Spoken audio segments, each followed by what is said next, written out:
So hi everyone, this is me Nidhi Gupta, your English coach. कैसे हैं सब लोग? आज का जो सेशन है इसमें मैं आपको पूरी तरह से रिपोर्टेड स्पीच पढ़ाने वाली हूँ।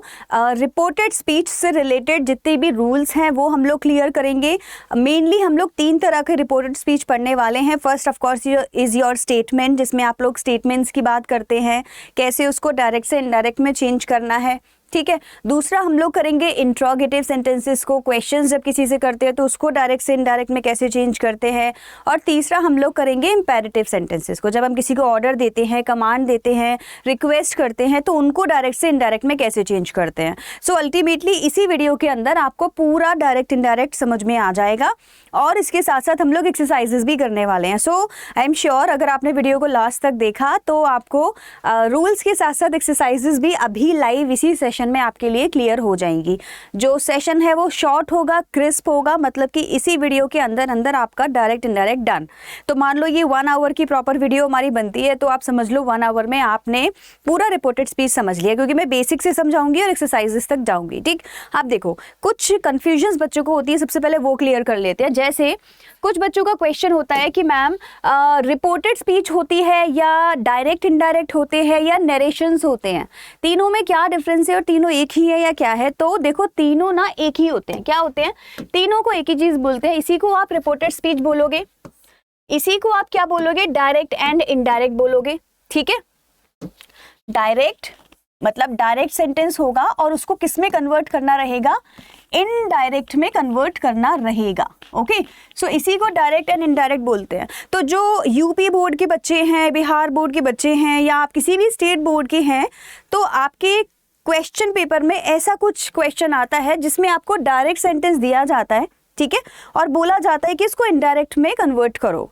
बाकी जो सीबीएसई आईसीएसई के बच्चे हैं, अगर आप ऐसे सीबीएसई के स्टूडेंट हैं तो आपके स्कूल में जो एग्ज़ाम होगा या जो सीबीएसई का जो क्वेश्चन पेपर आता है उसमें ऐसे डायरेक्ट से इनडायरेक्ट चेंज करने को नहीं आता है। उसमें क्या आता है? उसमें आपको एक पैराग्राफ दिया जाएगा जिसमें कि गैप फिलिंग होगी और आपको फिल करना रहेगा डायलॉग डिलीवरी की तरह से। That Neha said to this, Neha said to Rahul, comma inverted comma, जो भी आपका क्वेश्चन है, और इसको आपको डायलॉग फॉर्म में फिल करना होगा। तो यहाँ डायरेक्ट से इनडायरेक्ट को डायरेक्टली ऐसी एक्सरसाइज ना देके आपको प्रैक्टिकल डायलॉग कॉन्वर्सेशन में एक्सरसाइज दी जाती है। ठीक है, तो ये चीज़ सबको समझ में आ जानी चाहिए। इसके बाद में बात होती है नरेशन की। तो बेटा नरेशन भी यही होता है, ठीक है, नरेशन में भी यही होता है, कुछ भी डिफरेंस नहीं है। हम किसी चीज़ को नरेट करते हैं ना, नरेट करना मतलब किसी चीज़ को बोलना। तो जो हमारा सब्जेक्ट है वो नरेट करेगा और कौन सुनेगा? ऑब्जेक्ट सुनेगा। तो नरेशन भी यही होता है, रिपोर्टेड स्पीच भी यही होती है और डायरेक्ट एंड इनडायरेक्ट भी यही होता है। क्लियर हो गया सब लोगों को? एक जो आप लोगों की कन्फ्यूजन थी कि मैम सब्जेक्ट ये हमें बताइए कि तीनों में क्या डिफरेंस होता है, तो मैं आपको बता चुकी हूँ कि तीनों में कोई डिफरेंस नहीं होता है। यहाँ तक सबको सब क्लियर है? आगे बढ़ते हैं, ठीक है। नरेशन में कोई डिफरेंस नहीं होगा, तीनों चीज़ें आपको समझनी है। तो आज आपने एक चीज़ समझ ली तो ये तीनों चीज़ें आपको समझ में आ जाएंगी। अब देखो स्टार्ट करते हैं टॉपिक। क्या होता है डायरेक्ट सेंटेंस और क्या होता है इनडायरेक्ट सेंटेंस? ठीक, देखो भाई सिंपल सी चीज़ है। अगर दो लोग एक दूसरे से आमने सामने बात कर रहे हैं तो वो डायरेक्ट कॉन्वर्सेशन कर रहे हैं। क्लियर हो गया? क्या हो रहा है? एक डायरेक्ट सेंटेंस के अंदर क्या होगा? एक सब्जेक्ट ऑब्जेक्ट से बात कर रहा होगा। ये सब्जेक्ट है जो बात करेगा और बोलेगा सेड टू, ठीक है, और ये होगा ऑब्जेक्ट जो बात को सुन रहा होगा। तो इसको हम बोलते हैं डायरेक्ट सेंटेंस। अब इनडायरेक्ट सेंटेंस में क्या होता है मैम? इनडायरेक्ट सेंटेंस में क्या होता है? आमने सामने बात नहीं होती, लेकिन एक तरह से पीठ पीछे बात हो रही है। जैसे उसने मुझसे ऐसा कहा, पता है कल मुझे राहुल मिला और राहुल ने मुझे बोला कि वो कल मार्केट जाने वाला है, कल मार्केट जाएगा। तो मैं एग्जैक्टली यहाँ पे एक इनडायरेक्ट वे में बात कर रही हूँ। तो direct way and indirect way, 2 तरीके के वे आपके होते हैं। अब हम आज क्या करने वाले हैं? पोस्टमार्टम करेंगे। किसका पोस्टमार्टम? किसका करेंगे? हम लोग करेंगे डायरेक्ट सेंटेंस का पोस्टमार्टम। ठीक है, मतलब समझेंगे एग्जैक्टली, इसको तोड़ेंगे और देखेंगे कि कहाँ कहाँ फोकस करना है, कौन कौन से रूल्स कहाँ लगेंगे और कैसे किसी भी डायरेक्ट सेंटेंस को इजीली इनडायरेक्ट में कन्वर्ट किया जा सकता है। ये चीज आज हम लोग समझेंगे। ठीक है, सो मैंने यहाँ क्या लिखा है? Parts in a direct sentence. एक डायरेक्ट सेंटेंस के कितने पार्ट्स होते हैं? तो एक डायरेक्ट सेंटेंस के 3 पार्ट्स होंगे। ये फंस गया पैर में। एक किसी भी डायरेक्ट सेंटेंस के कितने 3 पार्ट्स होते हैं, वो तीनों पार्ट्स आज हम एक एक करके समझेंगे। ठीक है, सो देखो अभी ये मैंने एक डायरेक्ट सेंटेंस लिखा है जिसमें मैंने बोला she said to Rahul, she said to Rahul, comma inverted comma open, I am visiting your place very soon. ठीक है, अब ये सेंटेंस एक डायरेक्ट सेंटेंस है। अब डायरेक्ट सेंटेंस की पहचान क्या होगी? एक तो ये लगे होंगे उसमें, मतलब कि कॉमाज एंड इन्वर्टेड कॉमाज लगे होंगे, तो आप समझ जाओ वो डायरेक्ट सेंटेंस है। ठीक, इसी से पता चलेगा। अदरवाइज इसकी जगह कंजक्शन लग जाएगा तो वही एक इनडायरेक्ट सेंटेंस बन जाएगा। तो ये क्लियर हो गया आपको। सेड टू लिखा होगा तो ये भी एक डायरेक्ट सेंटेंस की पहचान है। अब कितने टाइप के पार्ट्स हो गए इसके अंदर? तो देखो मैंने इसके 3 पार्ट्स बना दिए। एक मैंने बनाया यहाँ से लेके यहाँ तक, ठीक है, इसको मैं बोलूंगी रिपोर्टिंग वर्ब। मैं इसको क्या बोलूंगी? मैं इसको बोलूंगी रिपोर्टिंग वर्ब। तो एक रिपोर्टिंग वर्ब में बच्चों 2 लोग होते हैं, एक होता है सब्जेक्ट, एक होता है ऑब्जेक्ट। तो मैं बोलूंगी subject said to, sorry she said to Rahul, या फिर सब्जेक्ट सेड टू ऑब्जेक्ट। इसको हम लोग रिपोर्टिंग वर्ब बोलते हैं। क्लियर हो गया? पार्ट नंबर 1, 3 पार्ट्स हैं इसके। कितने पार्ट्स हैं? 3। पार्ट नंबर 1 सबको समझ आ गया। अब देखो दूसरा पार्ट क्या है? ये जो मैंने कॉमा और इन्वर्टेड कॉमास जो होते हैं ना, इसको बोलते हैं पार्ट नंबर 2। इसको हम क्या बोलेंगे? इसको हम बोलेंगे कंजंक्शन की जगह। ये कंजंक्शन की जगह है, यहाँ पे कंजंक्शन लगता है इनकी जगह पे। ठीक, ये एक्चुअली सेपरेट करता है 2 चीजों को, एक रिपोर्टिंग वर्ब को और एक रिपोर्टेड स्पीच को। तो थर्ड पार्ट हमारा क्या हुआ? इसको हम बोलेंगे रिपोर्टेड स्पीच। क्या बोलेंगे? Reported speech. कहाँ से शुरू होगा? आई एम, मतलब इन्वर्टेड कॉमास के अंदर जो भी कुछ लिखा हुआ है ना, यहाँ से लेके यहाँ तक, इसको हम लोग रिपोर्टेड स्पीच बोलते हैं। क्या बोलते हैं? Reported speech. ये हमारा थर्ड पार्ट होता है। इसको हम क्या बोलते हैं? Reported speech. अब बताओ, मेरा क्वेश्चन है आप सबसे, आप सब मुझे बताओगे एक डायरेक्ट सेंटेंस के अंदर कितने पार्ट्स होते हैं? 3 पार्ट्स होते हैं। एक होता है रिपोर्टिंग वर्ब जिसमें हम सब्जेक्ट सेड टू ऑब्जेक्ट लिखते हैं। Neha said to Rahul, she said to him, mother said to father, कुछ भी। ठीक है। दूसरा पार्ट हमारा क्या होता है? दूसरा होता है कंजक्शन, जहां पे कॉमा, इन्वर्टेड कॉमा को हटा के किसी कंजक्शन को हम लगाते हैं, डायरेक्ट से इनडायरेक्ट चेंज करते हुए। क्लियर हो गया? अब हमारा तीसरा पार्ट क्या होता है? तीसरा पार्ट हमारा होता है रिपोर्टेड स्पीच। मतलब कि अगर इसने इसको कुछ बोला तो क्या बोला, और जो बोला है वो इन्वर्टेड कॉमास के अंदर होगा। जो बोला है वो इन्वर्टेड कॉमास के अंदर होगा, उसी को हम क्या बोलते हैं बच्चे? Reported speech. अब आपको समझ आया क्यों इसका सेंटेंस का नाम रिपोर्टेड स्पीच भी होता है? इस डायरेक्ट इनडायरेक्ट को हम रिपोर्टेड स्पीच भी क्यों बोलते हैं? क्योंकि एक्चुअली यही स्पीच है जिसमें सब कुछ चेंज करना है। प्रोनाउन चेंज हो जाएगा, हेल्पिंग वर्ब चेंज हो जाएगी, टाइम एक्सप्रेशंस चेंज हो जाएंगे, बहुत सारी चीज़ें जो हैं चेंज हो जाती हैं। तो इसीलिए यहीं पे ही सारा गेम होता है। तो हम इसको रिपोर्टेड स्पीच भी बोलते हैं। और ये नरेशन भी है। नरेशन हो गया ना, इसने क्या बोला, इसको ये बोला तो ये नरेट किया, तो ये नरेशन हो गया। तो इसको नरेशन भी बोलते हैं, डायरेक्ट का इनडायरेक्ट सेंटेंस भी बोलते हैं, और रिपोर्टेड स्पीच भी बोलते हैं। आई होप यहाँ तक सबको कोई भी इशू नहीं है, सब कुछ क्लियर चल रहा है अभी। ठीक है, आगे बढ़ते हैं। ओके, आगे बढ़ते हैं। यहाँ पे हमने 3 पार्ट्स अभी सीख लिए हैं। चलो, तो मैंने आपको क्या बताया? मैंने आपको बोला कि यहाँ से लेके यहाँ तक का जो पार्ट होता है वो क्या होता है? क्या होता है? रिपोर्टिंग वर्ब होता है। ठीक, अब हम ये देखेंगे कि कितनी तरीके के रिपोर्टिंग वर्ब्स हमें देखने को मिल सकते हैं किसी भी डायरेक्ट सेंटेंस में, क्योंकि हमेशा she said to, she said to, he, him, ये तो नहीं होगा ना। सेड टू की जगह कुछ और भी हो सकता है। तो हमें कभी कभी वहां पे सेड देखने को भी मिल जाता है। क्या मिलता है? सेड। जैसे शी सेड, बस इतना लिखा होगा कभी कभी, she said, comma inverted comma open, और यहाँ पे स्पीच होगी। होता है ना कभी कभी। या क्या लिखा होगा? सेड टू भी लिखा होगा। जैसे अभी अभी हमने एग्जाम्पल में देखा था, ऊपर भी लिखा हुआ है। हम इसको बोलेंगे शी सेड टू हिम और राहुल, और जो भी नाम होगा, कॉमा इन्वर्टेड कॉमा के अंदर स्पीच आ जाएगी। या फिर वहां पे आस्क्ड भी लिखा मिल सकता है आपको। तो आपको क्या लिखा मिलेगा? She asked. आप देखो आस्क्ड के बाद में ना टू नहीं लगाते हैं, ठीक है, तो सीधा सीधा आएगा she asked him, comma inverted comma open, ऐसे लिख देंगे। नेक्स्ट क्या होगा? कभी कभी इंक्वायर्ड भी लिखा आ जाता है। इसके अलावा सेड की जगह सेज भी लिखा आ जाता है। सेज टू, से टू, ये भी लिखा आ जाता है। लेकिन लकीली आप लोगों के एग्जाम में ये नहीं आता है, तो आप वहां तक मत पहुंचो। जैसे से को किस में चेंज करेंगे, सेज टू को किस में करेंगे, वहां तक आपके लेवल का आता नहीं है एग्जाम में। तो आई थिंक आपको यहीं तक समझ में आ जाना चाहिए कि ये चीजें डेफिनेटली आएंगी। इंक्वायर्ड भी आ जाता है। इंक्वायर्ड मतलब किसी से क्वेश्चन करना। तो आस्क्ड एंड इंक्वायर्ड दोनों सेम है। तो अब आप पूछोगे कि मैम अगर ये आते हैं तो इनको चेंज कैसे करना है? तो देखो सेड आएगा तो सेड ही रहेगा, ठीक है। सेड टू आएगा तो उसको टोल्ड कर देते हैं। क्या कर देते हैं? टोल्ड। सेड टू को टोल्ड में चेंज करते हैं। अब देखो टोल्ड के आगे टू नहीं आएगा, ये लगाओगे तो मार्क्स कट जाएंगे। Said to changes to told, not told to, only told. तो आपको याद रखना है। आस्क्ड होगा तो उसको भी आस्क्ड लिख देंगे एज इट इज, ठीक है।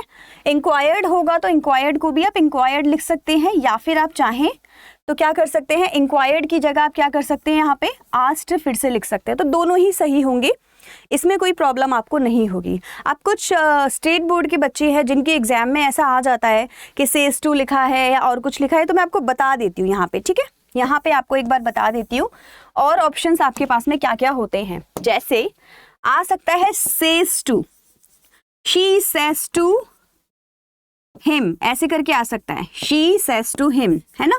तो आपको सेज टू को किस में चेंज करना है, किस में करेंगे, टेल्स में, टेल्स। और अगर से टू होगा तो सेज की जगह से हुआ, आई से हुआ तो आई से टू हिम, तो आप इसका क्या करेंगे, I tell to him, tell him, sorry I tell him, ये हो जाएगा, ठीक है। क्लियर है, कोई डाउट तो नहीं है। तो सेज टू को टेल्स में कन्वर्ट करो, से टू को टेल में कन्वर्ट करो। अगर एग्जाम में आता है, सीबीएसई में नहीं आएगा क्योंकि वहाँ पे हमेशा जो रिपोर्टेड स्पीच है वो पास्ट में ही पूछी जाती है, तो आपको टेंस अकॉर्डिंगली चेंज करने। इनमें टेंसेस चेंज नहीं होते, आपको ये भी पता होगा, अब तक तो आप इतना सीख गए होंगे। इनमें जो है टेंसेस चेंज नहीं करते हैं, इनको एज इट इज लिखना होता है इनकी रिपोर्टेड स्पीच को। आएगी एक्सरसाइज तो उसमें मैं आपको ये चीज़ आगे बताऊंगी। चलो आगे बढ़ते हैं। आप देखो यहाँ पे क्या होगा, मैंने आपको पहला पार्ट समझा दिया है ऑलरेडी, जिसमें हमने रिपोर्टिंग वर्ब को सीखा था। एक बार रिवाइज करके बता देती हूँ क्या सीखा था। रिपोर्टिंग वर्ब इस तरह से हमारे सामने आएगी और उनको हमें ऐसे ऐसे चेंज करना है, ऐसे ऐसे चेंज करना है, ठीक है। ये चीज़ मैंने आपको समझाई है। मान लीजिए सेड होगा तो सेड का सेड रहने देना है, सेड टू होगा तो टोल्ड कर देना है। तो अभी हम ये वाला चीज़ पकड़ के रखते हैं कि भाई ज़्यादातर क्या होगा ना, स्टेटमेंट वाले सेंटेंसेस में सेड टू को टोल्ड में कन्वर्ट करना रहेगा, ठीक है ना। चलो आगे बढ़ेंगे। अब हमारा आया पार्ट नंबर 2। मैंने पार्ट नंबर 2 आपको क्या बताया था, किस किस को याद है, क्या बताया था? पार्ट नंबर 2 क्या है? पार्ट नंबर 2 है हमारा कंजक्शन, राइट। ये रहा कंजक्शन। कहाँ लगेगा, कौन सा कंजक्शन लगेगा? हम सीख रहे हैं अभी स्टेटमेंट वाले सेंटेंसेस। सबसे पहले स्टेटमेंट मतलब कि एफर्मेटिव सेंटेंसेस, या आप उनको एसर्टिव सेंटेंसेस भी बोल सकते हैं। मतलब इसने इससे ये कहा, पूछा नहीं बस कहा। तो ऐसे में हमारा जो कंजक्शन है वो होगा दैट। स्टेटमेंट वाले सेंटेंसेस में कंजक्शन क्या होगा, दैट। कुछ याद नहीं करना है, बस दैट को रट लेना है। अब जब ये दैट लगाओगे तो जो कॉमा है और इन्वर्टेड कॉमाज हैं उनको हटा देना है, ठीक है। कॉमाज एंड इन्वर्टेड कॉमाज को हटा देना है, इनकी जगह पे दैट लगा देना है। तो क्या अब हम इस सेंटेंस को बना सकते हैं निधि मैम? नहीं, अभी नहीं बनाएंगे। पहले देखो हमें ये तो पता चल गया सेड टू की जगह टोल्ड लिखना है, अभी बताया था ना रिपोर्टिंग वर्ब में, इसकी जगह दैट लगाना, ये भी समझ आ गया। कॉमा एंड इन्वर्टेड कॉमा की जगह। अभी हमें इसका नहीं पता मैम, इसका क्या करना है ये समझेंगे। इसको क्या बोलते हैं, किस किस को पता है मुझे कमेंट सेक्शन में बताओ, क्या बोलते हैं इसको? पार्ट 3 मैंने 3 पार्ट्स बताए थे ना, reporting verb, conjunction, reported speech. इसको क्या बोलते हैं? रिपोर्टेड स्पीच बोलते हैं। याद रखिएगा, कोई भी भूलेगा नहीं। चलो, तो रिपोर्टेड स्पीच में क्या क्या चेंजेस करने हैं मैम? आपने मुझे बता दिया कि रिपोर्टिंग वर्ब में तो सेड टू को टोल्ड में कन्वर्ट कर दो। फिर आपने मुझे बताया कॉमा एंड इन्वर्टेड कॉमा की जगह कंजक्शन लगा दो, दैट। स्टेटमेंट में दैट लगेगा, इंट्रोगेटिव में जब आएगा तब मैम सिखा देंगी, ठीक है।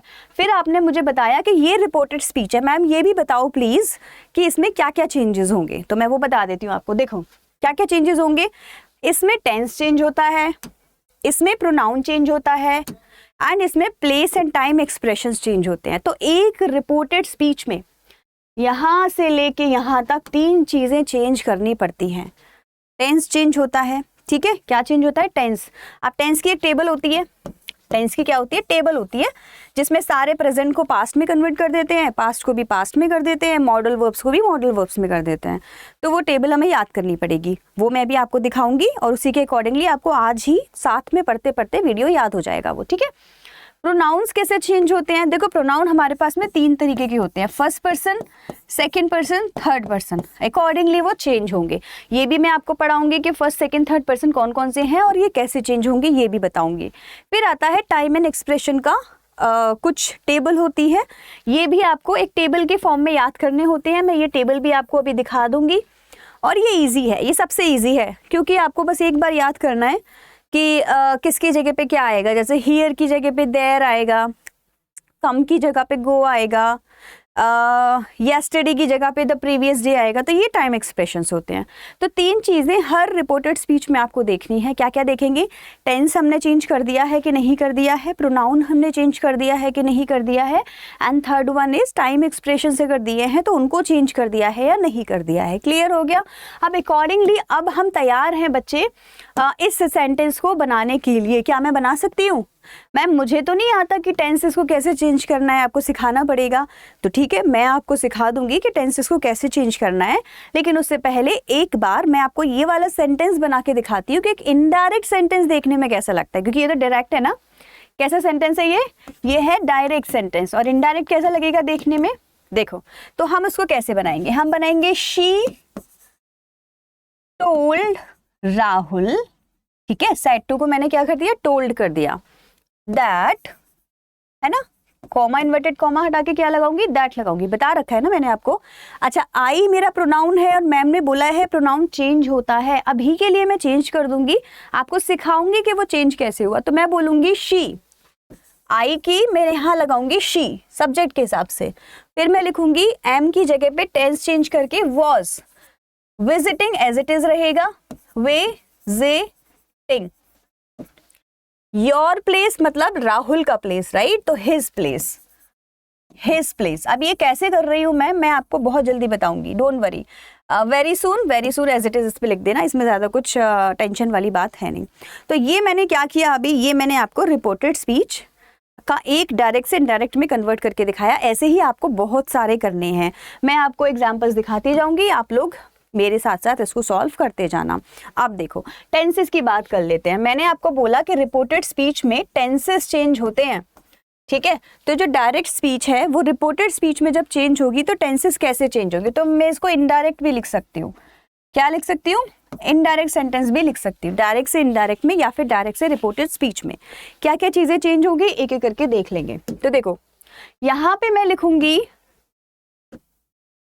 तो यहाँ पे मैं लिखूंगी डायरेक्ट सेंटेंस का टेंस, और यहाँ पे मैंने लिखा है इनडायरेक्ट सेंटेंस का टेंस। ये एक टेबल है आपके लिए, ठीक है? टेंस इसमें क्या हो रहे हैं? चेंज हो रहे हैं। मैं भी आपको पढ़ के बताऊंगी और समझाऊंगी भी कि मैंने एग्जैक्टली इसमें करा क्या है, ठीक है? चलो, सो जो टेंसेस मेरे पास में है, मैं यहाँ से शुरू करूंगी सिंपल से प्रेजेंट का सेंटेंस। तो मान लो मेरे पास में प्रेजेंट के सेंटेंसेस हैं। आपको पता है ना हमारे पास में कितने सेंटेंसेस होते हैं? Present, past and future. Present के 4 सेंटेंसेस होते हैं। कौन कौन से होते हैं?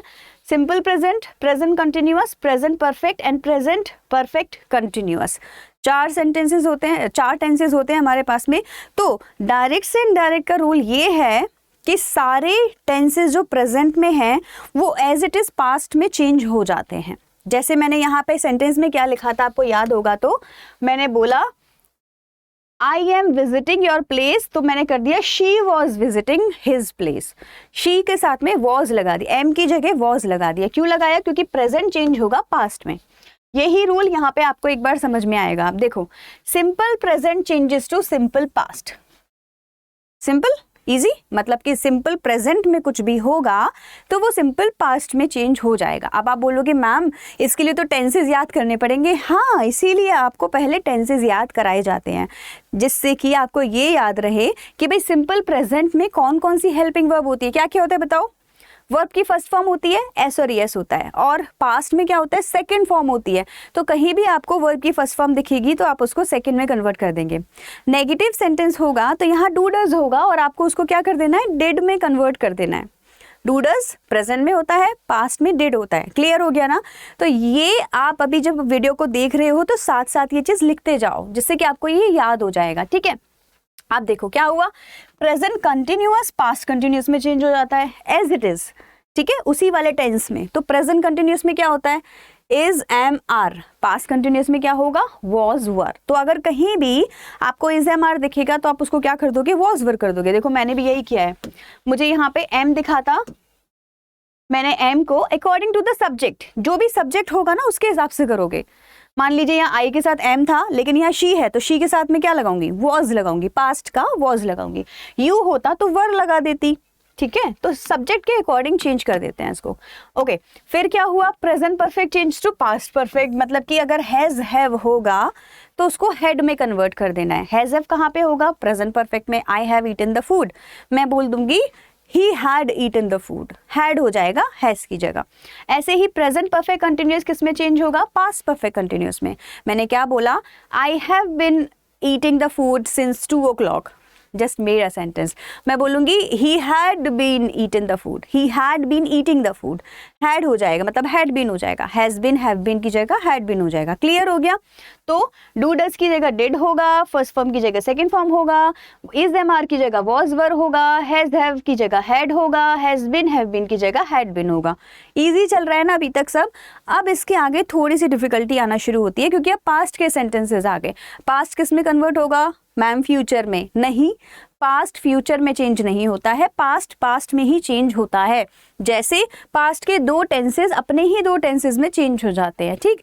जैसे कि अगर मैं बात करूं पास्ट सिंपल की, तो देखो 1, देखो इसका नंबर दे देती हूँ आपको, देखो इजी समझ आ जाएगा। मैप बना लो अपने माइंड में, 1 2 3 4 है ना। तो जो फर्स्ट वाला है वो थर्ड वाले में चेंज हो जाएगा और जो सेकंड वाला है वो फोर्थ वाले में चेंज हो जाएगा। यहाँ लिखा हुआ है वो देखो, simple past changes to past perfect, third number पे आता है ना past perfect. Simple past changes to past perfect and past continuous changes to past perfect continuous. Clear हो गया। Past continuous changes to past perfect continuous, मतलब कि first वाला third वाले में, सेकंड वाला फोर्थ वाले में। अभी इन दोनों का क्या हुआ, एक्चुअली ये सेम रहते हैं, चेंज नहीं होते। तो आप देखोगे तो एज इट इज लिखा हुआ है, पास्ट परफेक्ट है तो पास्ट परफेक्ट ही रहेगा, पास्ट परफेक्ट कंटिन्यूअस है तो पास्ट परफेक्ट कंटिन्यूअस ही रहेगा। मैम हेल्पिंग वर्ब की भी बात कर लेते हैं कि इसके अंदर कौन कौन से हेल्पिंग वर्ब थे, है ना। तो देखो पास्ट सिंपल में आपको याद है क्या होता है, अभी अभी यहाँ पे भी डिस्कस किया था, या तो सेकेंड फॉर्म होगी और अगर नेगेटिव है तो डिड और फर्स्ट फॉर्म होगी। टेंसेज याद करना बहुत ज़रूरी है क्योंकि ये वाला, चलो मैं एक चीज़ और बता देती हूँ, ये वाला सबसे इम्पॉर्टेंट है आपके एग्जाम में, आपको डराने के लिए ये वाला ज़्यादा आता है, ठीक है। कौन सा वाला, पास्ट सिंपल। पास्ट सिंपल बहुत आता है, प्रेजेंट परफेक्ट बहुत आता है एंड सिंपल प्रेजेंट बहुत आता है। इन्हीं में क्वेश्चंस होते हैं मोस्टली जो पूछे जाते हैं। उसके बाद में अगर कोई बचा तो ये, तो सारा सब कुछ इन्हीं चारों टेंसेस का खेल है, इन्हीं चारों के अंदर अंदर आता है। मैंने कौन कौन से बोले हैं, सबसे important simple past, second number present perfect, third number simple present and then past continuous. इन्हीं से क्वेश्चंस आपके आते हैं, ठीक है, जो आपका एग्जाम में आएगा, क्योंकि ये थोड़े से डिफिकल्ट हो जाते हैं। सो मैंने आपको क्या बताया, सिंपल पास्ट में या तो सेकंड फॉर्म होगी या डिड होगा। पहचान लोगे ना, वर्ब की सेकंड फॉर्म पहचान लोगे, डिड पहचान लोगे। अगर ऐसा हुआ तो आपको उसको किस में कन्वर्ट करना रहेगा, आपको उसको हेड में कन्वर्ट करना रहेगा। और जो वर्ब की थर्ड फॉर्म होगी वो हेड के साथ क्या आएगी, वर्ब की थर्ड फॉर्म आएगी। क्लियर हो गया यहाँ पे। तो हमने क्या किया, सेकंड फॉर्म दिखेगी तो उसको थर्ड फॉर्म में कन्वर्ट कर देना है, डिड दिखेगा उसको हेड में कन्वर्ट कर देना है। क्लियर हो गया। ये एक आपके पास में क्या हो गया, चीट कोड हो गया। अब आपके पास पास्ट कंटिन्यूअस आया, मतलब वॉज वर होगा, तो वॉज वर को क्या करोगे बताओ जरा, हैड बिन, याद है, हैड बिन ING, और वहां पे क्या लिख रहा होगा, वहां लिख रहा होगा वॉज वर ING, है ना। तो उसको इसमें चेंज कर देना। ये अगर आपको हेल्पिंग वर्ब याद है ना हर टेंस की, तो ये बहुत चुटकियों का काम होता है रिपोर्टेड स्पीच को चेंज करना, कुछ भी नहीं है इसमें, बहुत इजी है। लेकिन ऑफ कोर्स अगर आपको टेंसेस नहीं याद है तो आप बहुत सिंपल स्टूपिड सी मिस्टेक्स करेंगे जो आपको नहीं करनी चाहिए मेरे हिसाब से, क्योंकि यहीं पे स्कोर मिलेगा। ग्रामर में, रिपोर्टेड स्पीच एंड एडिटिंग में आपको 5-6 मार्क्स जो मिल रहे हैं, they are I would say free. Why free? Because ये सीख के आपको आंसर गलत करने का कोई मतलब ही नहीं बनता। मैं अगर सिखा रही हूँ तो मैं चाहूँगी कि हर बच्चा इसको इतनी अच्छे से समझ ले कि वो गलती करेगी ना, क्योंकि गलती करने का कोई स्कोप है ही नहीं। They are very very very very easy, ठीक है। चलो, तो मैं बिल्कुल नहीं चाहूँगी कि कोई भी बच्चा मेरा गलती करेगा। यहाँ पे कोई भी डाउट है तो प्लीज़ मुझे बताओ। आप एक चीज़ और कर सकते हैं, आप अपनी नोटबुक लीजिए और उस नोटबुक में इनके चीट कोड्स लिख लीजिए, मतलब कि हेल्पिंग वर्ब्स लिख लीजिए। सिंपल प्रेजेंट में डू डज आएगा, उसको डिड में करना है। Was were is am are आएगा, वॉज वर में करना है। हैज़ हैव आएगा, हैड में करना है। हैज़ बिन हैव बिन आएगा, हैड बिन में करना है। मैं अब कहीं पे देख के थोड़ी पढ़ा रही हूँ, मुझे याद हो गए हैं, आपको भी हो जाएंगे, कोई ज़्यादा रॉकेट साइंस नहीं है। सेकेंड फॉर्म या डिड होगा तो हैड थर्ड फॉर्म कर देना। मैंने बोला ये इंपॉर्टेंट है तो आप याद रखो, ये वाला तो आपको करना ही करना है, रट लो इसको। डिड होगा, सेकेंड फॉर्म होगा तो उसको हैड थर्ड फॉर्म में कन्वर्ट कर देना है। पास्ट कंटिन्यूअस होगा, वॉज वर तो हैड बिन में कर देना। ये चेंज होते नहीं है, एज इट इज रहते हैं। सिंपल। टेंसेस क्लियर हो गए।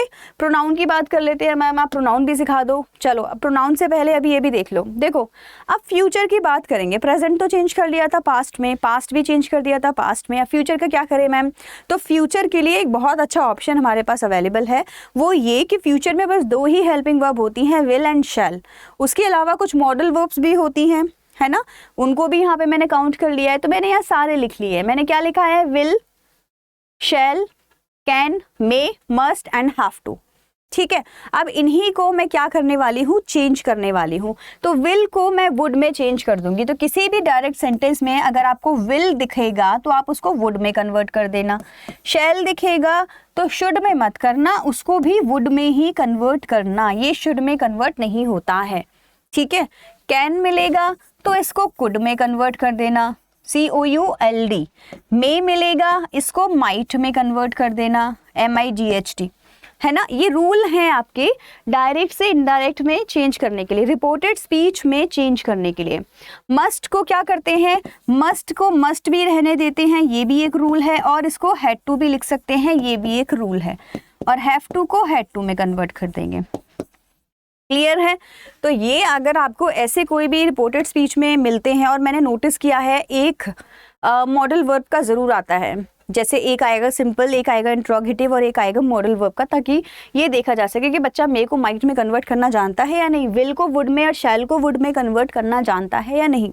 यहाँ पे अब हम लोग एक एक्सरसाइज कर लेते हैं, ठीक है, और प्रैक्टिस करेंगे। तो देखो मैंने ना यहाँ पे state board and CBSE board दोनों को ध्यान में रखा है। स्टेट बोर्ड वाले बच्चों को जिस तरह से ऐसे क्वेश्चंस आते हैं आप इनका आंसर दीजिए, और जो CBSE वाले बच्चे हैं वो एक पैराग्राफ फॉर्म में जो पूछा है उसका आंसर देंगे। ठीक है, तो ये स्टेटमेंट वाला जो फंडा है वो आपका क्लियर हो जाना चाहिए, क्योंकि इसके बाद में आप प्रोनाउन पढ़ाऊंगी। ठीक है, जितने भी एग्जाम्पल्स आप देखोगे आपको वहाँ पे ही मिलेगा, क्योंकि मैंने प्रोनाउन के साथ में छेड़खानी की नहीं है, क्योंकि अभी तक सिखाया नहीं है। तो एक्सरसाइज में आपको ही मिलेगा। आपको क्या करना है?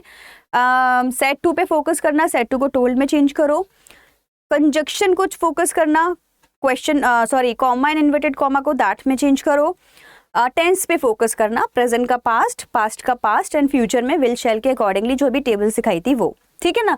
चलो शुरू करते हैं। लकी सेड टू नीना, मैं क्या लिखूंगी जरा बताओ मुझे? मैं बोलूंगी लकी सेड टू की मैं कर दूंगी टोल्ड।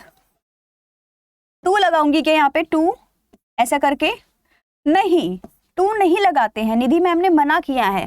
मैम ने बोला है कि टू मत लगाना, ठीक है, ओनली टोल्ड लगाना। क्यों? क्योंकि टोल्ड ही काफी है, टू नहीं लगता है, लगाएंगे तो मैम नंबर कट कर देंगी।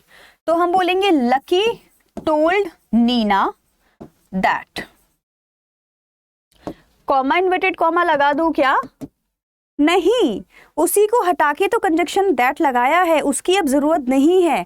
मैं आपको इसीलिए ये चीजें बार बार बोल रही हूँ, क्योंकि मैं देखती हूँ बच्चा सुन लेता है, सीख लेता है, और जब मैं उसकी नोटबुक करेक्शन के लिए जाती हूँ ना एग्जाम में, तो मैं सर पकड़ के बैठ जाती हूँ, और मुझे इतना गुस्सा आता है कि इतना अच्छे से समझाने के बाद में भी आप वहाँ जाके कॉमा इन्वर्टेड कॉमा लगाए रिपोर्टेड स्पीच में। नहीं लगेगा, वो तो डायरेक्ट में होता है, इनडायरेक्ट में नहीं होता है। ये प्लीज़ इस चीज़ को समझो। मैं यहाँ गलतियाँ कर करके कट कर करके दिखा रही हूँ, जिससे कि आपके अंदर माइंड में विजुअलाइज आप कर पाओ, समझ पाओ कि हाँ मैम ने बोला है नहीं लगाना है कॉमा इन्वर्टेड कॉमा। अब बनाते टाइम डायरेक्ट से इनडायरेक्ट बनाते टाइम नहीं लगाना है। क्लियर हो गया? सो मैं बोलूंगी Lucky told Neena that he talks in English. तो मैं क्या कर दूंगी? Lucky told Neena that he talked in English, TALKED in English. Clear हो गया। तो देखो अब यहाँ पे अगर सेड टू की जगह सेज टू होता तो शायद मैं इसको टॉक्ड की जगह टॉक्स ही लिख देती, शायद क्या मतलब ऑब्वियसली टॉक्स ही लिखती उसको। क्यों? क्योंकि अगर जो रिपोर्टिंग वर्ब अगर प्रेजेंट में होती है, मतलब कि सेड टू नहीं होगा सेज टू होगा, तो यहाँ पे कुछ भी चेंज नहीं होता टेंस में। ये चीज़ पे हम ज़्यादा फोकस नहीं करेंगे क्योंकि एग्जाम में ये कभी नहीं आता है, ठीक है। तो अभी हम एज इट इज़ इसको समझ लेते हैं। मैंने क्या लिखा है, Lucky told Neena that he talked in English, full stop लगेगा लास्ट में, कॉमा इन्वर्टेड कॉमा नहीं लगेगा। Pranav said to Vanshika he will keep the book with him. देखो प्रोनाउन चेंज करना मैंने अभी बताया नहीं है, इसीलिए आपको ही और हिम ही मिलेगा, राइट। लेकिन टेंस चेंज करना बता चुकी हूँ। बताओ विल किस में चेंज होगा, किस किस को याद है, वुड में, राइट। सेंटेंस कैसे बनाएंगे, मैं बोलूंगी प्रणव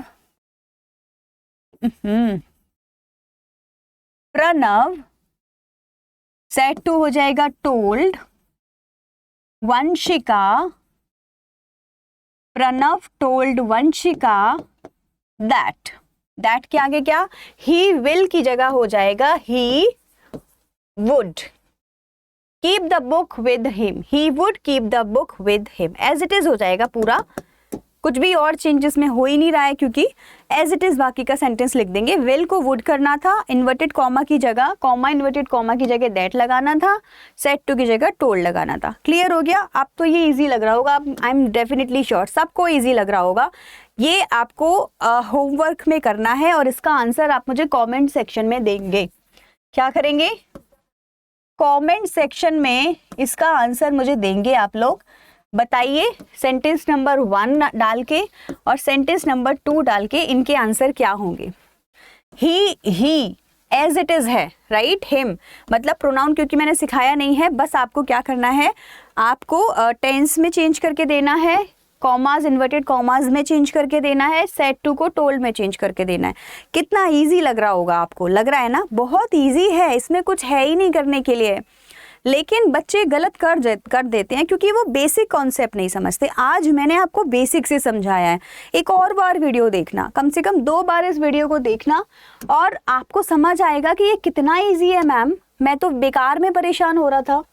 चलो अब देखो, मैं अब आपको प्रोनाउन चेंज करना सिखाने वाली हूँ। सब लोग बहुत ध्यान से सुनेंगे, बहुत बहुत बहुत ज़्यादा ध्यान से सुनेंगे जब मैं आपको सिखाऊंगी कि प्रोनाउन को कैसे चेंज करना होता है। ठीक है, क्या कर रहे हैं, प्रोनाउन चेंज कर रहे हैं। आपने अभी तक नोटिस किया होगा मैंने हमेशा ही दिया है। ही क्यों दिया था, क्योंकि थर्ड प्रोनाउन को कभी चेंज नहीं करते, थर्ड पर्सन प्रोनाउन को कभी चेंज नहीं करते, तो आपको एज इट इज़ लिखना है। लेकिन अगर आई लिखा होगा या यू लिखा होगा तो वो चेंज होगा। अब देखो समझ लो, फर्स्ट पर्सन प्रोनाउन क्या होते हैं। प्रोनाउन मैंने आपको क्या बोला था, 3 तरह का होगा। एक होगा फर्स्ट पर्सन प्रोनाउन, एक होगा फर्स्ट पर्सन प्रोनाउन, एक होगा सेकंड पर्सन प्रोनाउन और एक होगा थर्ड पर्सन प्रोनाउन। आपको प्रोनाउन तीनों पता होने चाहिए। फर्स्ट पर्सन कौन सा होता है, सेकंड पर्सन कौन सा होता है, थर्ड पर्सन कौन सा होता है। तो फर्स्ट के अंदर कौन कौन से आते हैं, I and we. So I and we first person pronoun होते हैं। अब मुझे जल्दी से बताओ इस सेंटेंस में फर्स्ट पर्सन प्रोनाउन है या सेकंड पर्सन प्रोनाउन है, फर्स्ट है, राइट। क्यों, क्योंकि आई लिखा हुआ है। तो ये तो मैम मुझे पता चल गया आई है, फर्स्ट पर्सन है। सेकंड कैसे पता चलेगा मैम, सेकंड पर्सन प्रोनाउन क्या होता है, यू। क्या होता है, यू, YOU, एक ही होता है। और थर्ड अभी आगे बताऊंगी, ठीक है। चलो यहाँ तक का फंडा क्लियर है। आई फर्स्ट पर्सन है। अब रूल क्या है प्रोनाउन को चेंज करने का, किसी भी रिपोर्टेड स्पीच में यहाँ पे, ठीक है, अगर आपको आई दिखे तो समझ लो वो फर्स्ट पर्सन है। अब फर्स्ट पर्सन को चेंज करने का तरीका ये है कि जो फर्स्ट पर्सन है वो रिपोर्टेड स्पीच में चेंज होने के लिए सब्जेक्ट के पास जाता है जो रिपोर्टिंग वर्ब का सब्जेक्ट है। अगर वो लड़की है तो यहाँ मैं शी लगा दूंगी, अगर ये लड़का है तो मैं यहाँ ही लगा दूंगी, अगर यहाँ आई लिखा हुआ है तो मैं एज इट इज आई लिख दूंगी, अगर यहाँ यू लिखा है तो मैं एज इट इज यहाँ पर यू लिख दूंगी। ठीक है, तो ये डिपेंड करता है सब्जेक्ट पे। Subject of reported speech depends on subject of reporting verb. subject of reported speech if it is I first person depends on subject of reporting verb. ये तो मैंने आपको सिंपल लैंग्वेज में सिखा दिया. आपको रूल समझना है तो आप रूल समझ लीजिए. क्या लिख रहा है एक बार पढ़ दूं. देखो, if the person of the reported speech is first person, if the person of reported speech, subject of reported speech is first person, right? सही जा रहा है ना. प्रोनाउन I और V कौन से होंगे, या तो I होगा या V है. हमारे पास क्या है, I है. It changes according to the subject of reporting verb. It changes according to the subject of reporting verb. लड़का है तो he लिख देंगे, लड़की है तो she लिख देंगे. अब रूबी किसका नाम होगा, लड़की का होगा, तो हम यहाँ क्या लिखेंगे, she. तो मैं सेंटेंस बनाती हूँ. देखो मैं यहाँ कैसे बनाऊंगी, मैं बोलूंगी रूबी टोल्ड विशांत. ठीक है ना. Ruby told Vishant that I, मतलब कि शी लड़की है. आई जाएगा रूबी के पास, शी. हैव का क्या हो जाएगा, जल्दी बताओ, सोचो और जल्दी बताओ. हैव का क्या हो जाएगा, आपको अब तक पता होना चाहिए. हैव का हो जाएगा हेड, है ना. हैज और हैव का हेड. बॉट का बॉट रहेगा as it is. I had bought, sorry she had bought a new dress. फिर तो कुछ करना ही नहीं है, फुल स्टॉप लगा देना है लास्ट में, आपका सेंटेंस बन गया. अब आपको सब कुछ करना आता है. आपको टेंस चेंज करना आता है, आपको कंजक्शन लगाना आता है, और आपको प्रोनाउन चेंज करना आता है. फर्स्ट तो कर ही लोगे ना, सेकंड नहीं कर पाओगे, सेकंड भी अभी सिखा देते हैं, उसमें कौन सी बड़ी बात है. देखो अब यहाँ पे मैंने कौन सा प्रोनाउन ले लिया, बताओ जरा. Second person. मैंने आपको बताया था ना, यू सेकेंड पर्सन होता है. अभी एक बार और सिखाऊंगी, प्रोनाउन का पूरा टेबल बताऊंगी आज के वीडियो में. ये वन शॉट वीडियो में आपको पूरा रिपोर्टेड स्पीच क्लियर हो जाएगा, डोंट वरी. क्या लिखा है मैंने, Ruby said to Vishant you have bought a new dress. I जब था ना यहाँ पे, तो वो मैं सब्जेक्ट के पास ले गई थी. अगर यहाँ यू होगा तो उसको मैं ऑब्जेक्ट के पास ले जाऊंगी. अब यहाँ ऑब्जेक्ट पे लड़का है तो यहाँ ही लगा दूंगी, लड़की होगा तो यहाँ शी लगा दूंगी, यू होगा तो यू लगा दूंगी, मी होगा तो आई लगा दूंगी. मी ऑब्जेक्ट होता है, आई सब्जेक्ट होता है. ठीक है, बात एक ही है. आई मतलब फर्स्ट पर्सन. क्या किया है मैम, मैंने आपको एक सिंपल सा रूल सिखाया था. अगर यहाँ पे आई होगा तो वो फर्स्ट पर्सन कहलाएगा. फर्स्ट पर्सन सब्जेक्ट के पास जाता है. अगर यहाँ यू होगा तो उसको सेकंड पर्सन बोलेंगे, सेकंड पर्सन ऑब्जेक्ट के पास जाता है. ठीक, अब ये सिंपल लैंग्वेज में बता दिया था. रूल क्या है वो देख लेते हैं. If the pronoun of the reported speech is a second person, if the pronoun of reported speech is a second person, सही जा रहा है ना, that means you, that means you. It changes according to the object of the reporting verb. It changes according to the object of the reporting verb. इसीलिए starting में ही आपको 3 part सिखाए थे, reporting verb, reported speech and conjunction, ताकि आप difference करना सीखो, naming पता हो आपको हर सेंटेंस की. कैसा लग रहा है, मजा आ रहा है, समझ में आ रही हैं चीजें. सेंटेंस को चेंज करेंगे, आप भी करो मैं भी करती हूँ. कैसे करेंगे, मैं इसको लिखूंगी रूबी, ठीक है, टोल्ड, टू नहीं लगाऊंगी, टू नहीं लगाऊंगी. मुझे पता है तुम लोग टू लगाने वाले थे, मत लगाना. ठीक है. Ruby told Vishant that you, मतलब ही, विशांत लड़का होगा ना, he had bought, same as it is. अब तो पूरा कर लोगे आप लोग भी, अ न्यू ड्रेस. क्या सीखा मैम, हमने सीखा मैम प्रोनाउन लगाना. पहले आपने यहाँ पे क्या लगाया था, शी लगाया था मैम. मैंने कहाँ कर दिया वो जो मैंने लिखा था, ओह सॉरी, हाँ ये रहा. आई वाज थिंकिंग कि कहाँ गया. पहले आपने यहाँ पे शी लगाया था मैम, और इस बार आपने यहाँ पे ही लगाया है. क्यों, क्योंकि प्रोनाउन चेंज हो गया था. फर्स्ट पर्सन के हिसाब से सब्जेक्ट के अकॉर्डिंग लगाना पड़ा, सेकेंड पर्सन के हिसाब से ऑब्जेक्ट के अकॉर्डिंग लगाना पड़ा. ठीक है, तो आई लगाना आ गया, वी भी लगाएंगे, ऐसे आई और वी सेम होते हैं. ठीक है, और यू भी लगाना आ गया. अब बचा ही के तो मैम ऑलरेडी कर ही रहे हैं इतनी देर से, कभी भी चेंज नहीं किया. हाँ, क्योंकि चेंज नहीं होता है. If the pronoun of the reported speech is third person, अगर थर्ड पर्सन प्रोनाउन है कौन कौन से होते हैं मैम थर्ड में, ये आपने बताया ही नहीं। देखो ही होता है, शी होता है एंड दे होता है। I we you they he she it, यही होते हैं बस, ठीक है। इट आएगा नहीं स्पीच में ऑब्वियसली, तो हम क्या बोलेंगे, I we you they he she, I we you they he she. I first person, we first person, you second person, he she they third person. Clear है ना फंडा।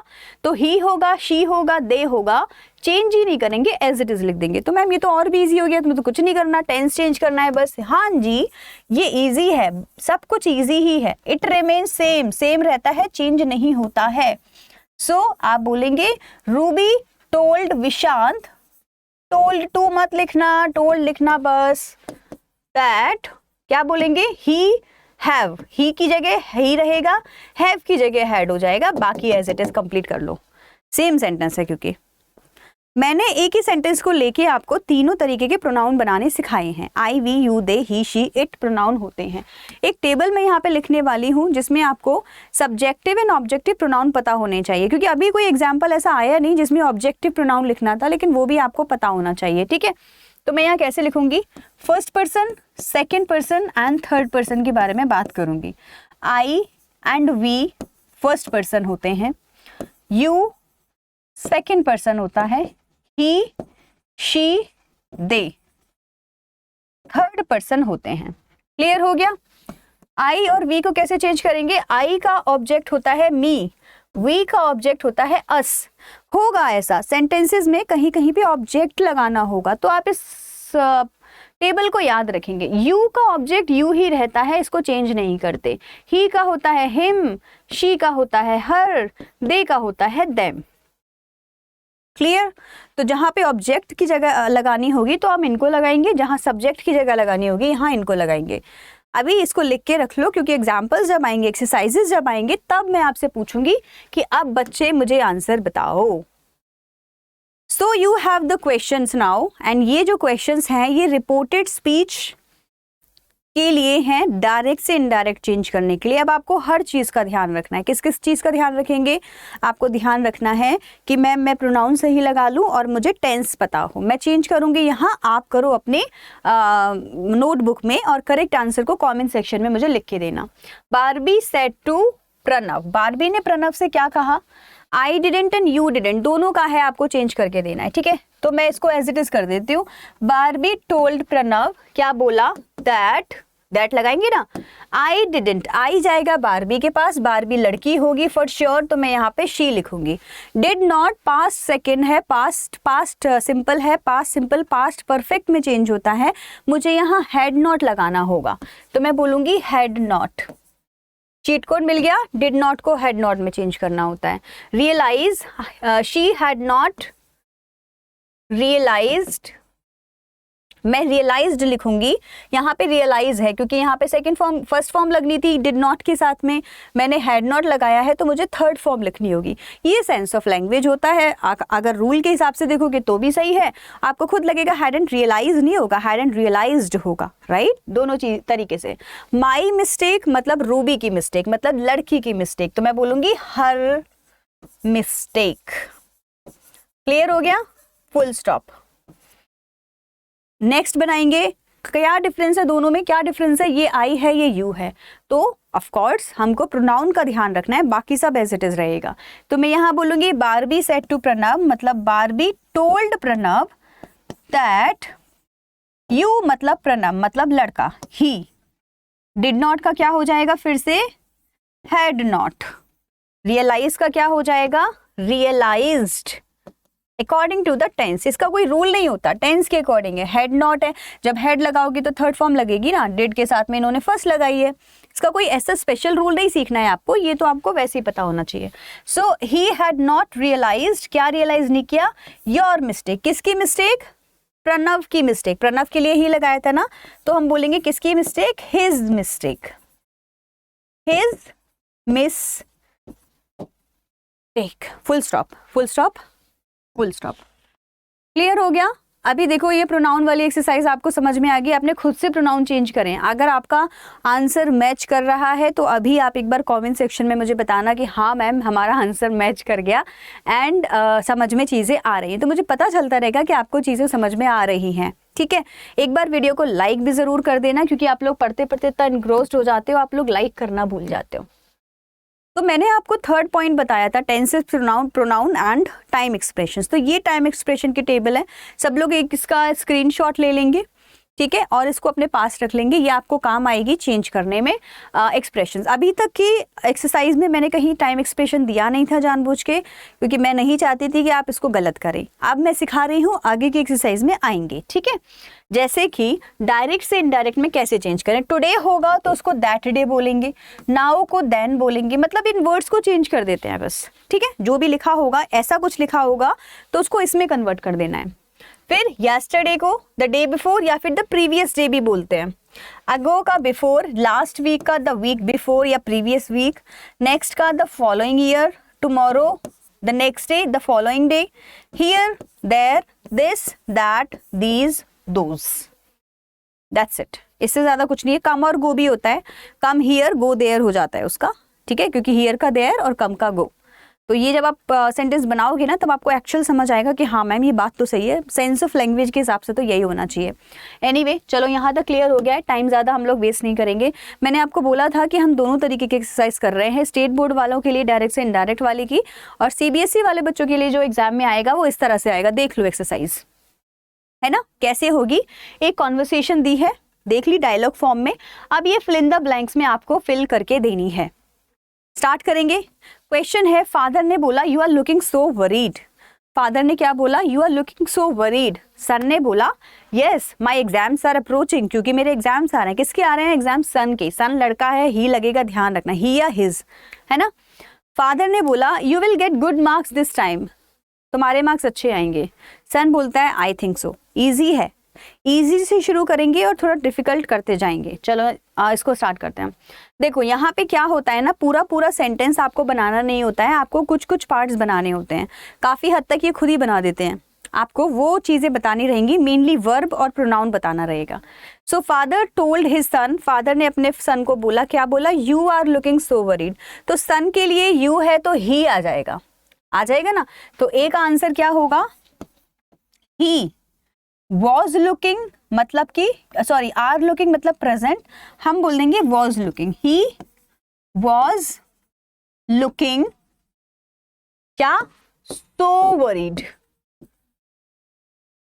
ठीक है। अब ये वरीड कोई वर्ब नहीं है, फीलिंग है, इसको जैसा है एज इट इज लिख देंगे। जो वर्ब होती है वो इधर होती है, पहले ही होती है, ठीक है। तो क्या हुआ, father told his sun that, अच्छा हमें दैट भी लगाना है क्योंकि इन्होंने नहीं लगाया है। इस चीज़ का आप लोग फोकस करना, अगर इन्होंने नहीं लगाया है तो हम लगाएंगे दैट, ठीक है। You are looking so worried, he was looking so worried. Clear हो गया यहाँ तक, आगे बढ़ते हैं। अब क्या दिया है इन्होंने, द सन रिप्लाइड, इन्होंने द सन रिप्लाइड करके लिखा है my exams are approaching. Sir ने क्या रिप्लाई किया जरा बताओ तो, बी वाला यहाँ लिख देती हूँ। सन ने क्या रिप्लाई किया है, माई एग्जाम्स आर अप्रोचिंग, तो हिज एग्जाम्स वर अप्रोचिंग। क्या हो जाएगा, हिज एग्जाम्स वर, आर का वर हो जाएगा, पास्ट में चला जाएगा, अप्रोचिंग, अप्रोचिंग, ठीक है। So his exams were approaching. यहां तक क्लियर है सब लोगों को, आगे बढ़ेंगे। अब इन्होंने क्या बोला, further the father said, father further said, father ने आगे क्या बोला, you will get good marks this time. तो अच्छा ठीक है, यहाँ पे फुल स्टॉप रहेगा। तो यहाँ पे सी में इन्होंने बोला you will get good marks this time, तो सी का हम यहाँ लगा देंगे। फादर ने बोला बच्चे को यू विल गेट, तो यू किसके लिए बोला, सन के लिए। ही, विल का क्या हो जाएगा, मैम ऑलरेडी सिखा चुकी हैं, would get good marks, good marks. अब देखो एग्जाम पॉइंट ऑफ व्यू से अगर ये आता है तो आपको ध्यान में रखना है दिस की जगह दैट टाइम करना था आपको, है ना। अगर आप नहीं करके आओगे तो ये दिस के भी मार्क्स आपका हाफ मार्क डिडक्ट हो जाएगा। लेकिन क्योंकि आपको पता है टाइम एक्सप्रेशन, मैम ने अभी अभी टेबल सिखाई है, आप ये वाला मिस्टेक नहीं करोगे। And that's it. इसके बाद में इन्होंने कुछ पूछा नहीं है। आई थिंक सो का हम भी ही थॉट सो कर देते, पर इन्होंने ऑलरेडी करके दिया है। ABC 3 मार्क्स का क्वेश्चन ये था। जितने भी मार्क्स का क्वेश्चन आएगा अकॉर्डिंगली हम लोग उसको सॉल्व कर देंगे। कोई भी डाउट है तो बता दो, अदरवाइज हम लोग क्या करेंगे, अभी इंटरोगेटिव सेंटेंसेस को शुरू करेंगे। सो इंटरोगेटिव में सारे रूल सेम है, अब जल्दी खत्म होने वाला है ये, ठीक है। क्यों? क्योंकि आपको ये तो समझ आ गया है ऑलरेडी कि स्टेटमेंट वाले सेंटेंसेस में हमें क्या क्या फोकस करना है, टेंस करना है, यहाँ भी वही चीज़ फोकस होगी, सेम एज इट इज़। जो बेसिक बनाया है ना अब तक वो सब कुछ फोकस होने वाला है, ठीक है। टेंस के बाद में प्रोनाउन सेम, जैसा अभी हमने सीखा है वैसा ही यहाँ होगा। टाइम एंड एक्सप्रेशन सेम, जैसा वहाँ सीखा है वैसा ही यहाँ होगा। फिर आप बोलोगे मैम फिर यहाँ चेंज क्या हो रहा है? दो चीज़ें चेंज हो रही हैं बस, कुछ चेंज नहीं हो रहा है, दो चीज़ें चेंज हो रही हैं। दो चीज़ें क्या क्या हैं वो मैं यहाँ लिख देती हूँ। क्या क्या है? एक होगा सेट टू, वो चेंज होगा, और एक चेंज होगा कंजक्शन, दैट्स इट, ठीक है। दो चीजें चेंज होंगी, सेट टू एंड कंजक्शन। तो इसका रूल समझ लो, बाकी रूल सेम है। सेट टू किस में चेंज होगा मैम? तो सेट टू को चेंज करने का सिंपल तरीका है, हम इसको चेंज करेंगे आस्क्ड में। किस में करेंगे? आस्क्ड। इंक्वायर्ड कुछ बच्चों ने देखा था, है ना, आप इंक्वायर्ड भी लिख सकते हैं, वो भी सही है, वो भी गलत नहीं है। तो चाहे आस्क्ड लिख दीजिए चाहे इंक्वायर्ड लिख दीजिए, दोनों ही सही होते हैं। अब कंजक्शन के टाइम पे थोड़ा सा आपको समझना है, हल्का सा डिफरेंस रहेगा और एक सेंटेंस फॉर्मेशन में, तो यहाँ सबको बहुत ज़्यादा ध्यान देने की ज़रूरत है, नहीं तो आप मिस्टेक करके आओगे। मैं लिख के दे सकती हूँ कि आप मिस्टेक करके आओगे, या फिर आके आप बोलोगे कि मैम सॉरी गलती हो गई। तो प्लीज़ प्लीज़ जो भी काम कर रहे हो सब छोड़ के यहाँ पे फोकस करो, ठीक है। इंट्रोगेटिव सेंटेंस दो तरीके के होते हैं। कौन कौन से होते हैं मैम? एक होता है यस नो टाइप वाला सेंटेंस, ठीक है। एक कौन सा होता है? यस नो टाइप वाला सेंटेंस, और दूसरा होता है क्वेश्चन वर्ड वाला sentence. Yes no type and question word. अब इन दोनों में मैम अलग अलग कंजक्शन लगेंगे, आप बताओ कौन सा जानना चाहते हो, ठीक। तो जो सेंटेंस होगा वो कंजक्शन हम लगाएंगे। तो अगर मेरा सेंटेंस यस नो टाइप वाला है तो मैं यहाँ क्या कंजक्शन लगाऊंगी? यहाँ मैं लगाऊंगी इफ या फिर वेदर। क्या लगाऊंगी? इफ या फिर वेदर। अब देखो ये जो है ना, इफ या फिर वेदर, अब देखो ये जो है ना, ये वेदर वाली स्पेलिंग है जो है WHETHER, और एक मौसम वाले वेदर की स्पेलिंग होती है। किसी को याद है? अगर याद है तो मुझे कमेंट सेक्शन में लिख के बताओ उसकी स्पेलिंग क्या होती है। तो आपको वो नहीं लिखनी है, ये लिखनी है वेदर, WHETHER, वेदर, ठीक है। तो आप वेदर स्पेलिंग लिखेंगे, और अगर आपको ये लिखना ही नहीं है तो बिल्कुल मत लिखिए, आप सिंपली इफ लिखाइए, सबसे इजी होता है, टेंशन की कोई बात ही नहीं है। इफ लिख दीजिए, 2 लेटर का आपको लिखना है यहाँ पे। कंजक्शन क्लियर हो गया सबको? सेट टू किस में कन्वर्ट होगा ये क्लियर हो गया सबको? किसकी बात कर रहे थे अभी? यस नो टाइप वाले सेंटेंसेस की बात कर रहे थे। तो मैम क्या आप मुझे बता सकती है यस नो टाइप का एग्जाम्पल देके कि कौन से होते हैं? हाँ बेटा, ये वाले जितने भी सेंटेंसेस है ना, ये हमेशा एक हेल्पिंग वर्ब से स्टार्ट होंगे या मॉडल वर्ब से स्टार्ट होंगे। क्वेश्चंस है ना ये, जैसे I you okay, I you feeling hungry, were you going there, have you had your lunch, are you talking to me, will you come to meet me. ये सारे questions helping verb से start हो रहे हैं, और इनके जो answers हैं वो या तो यस होंगे या नो होंगे, इसीलिए इनको यस नो टाइप क्वेश्चंस कहते हैं। ऐसा क्वेश्चन अगर आपके एग्जाम में आएगा तो आपको इफ लगाना है। क्या लगाना है? इफ लगाना है एज अ कंजक्शन। तो मैं लिख दूं यहाँ पे इफ, ठीक है। इफ आपको एज अ कंजक्शन लगाना है, और अब हम करेंगे इनको सॉल्व। सब चीजें मैम बता चुकी हैं, तो हमारी गलती नहीं होगी। नहीं, आप गलती करोगे, एक गलती है जो आप अभी भी करोगे, वो मैं आपको समझाऊंगी एक एक करके अभी, ठीक है। क्या गलती करने वाले हो पहले आप खुद बना के देख लो। आपको रूल तो पता ही है ना, नाउन का पता है, प्रोनाउन का पता है, हेल्पिंग वर्ब का पता है, टेंस का पता है, सब पता है। बना के देखो, फिर भी अगर गलती होती है तो आई विल मेक श्योर कि मैं आपको ढंग से समझाऊं। तो एक गलती यहाँ पे शायद आप करोगे, क्योंकि आपको लगेगा मैम डू का क्या करना है जरा बताओ। तो इसका होता है एक रूल नंबर, गोल्डन रूल, इसको हम बोलेंगे गोल्डन रूल, ठीक है।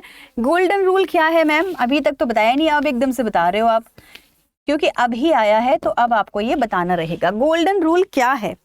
गोल्डन रूल ये है कि अगर आपका डायरेक्ट सेंटेंस एक क्वेश्चन है, ठीक है, अगर आपका डायरेक्ट सेंटेंस एक क्वेश्चन है, डायरेक्ट सेंटेंस आपका क्या था?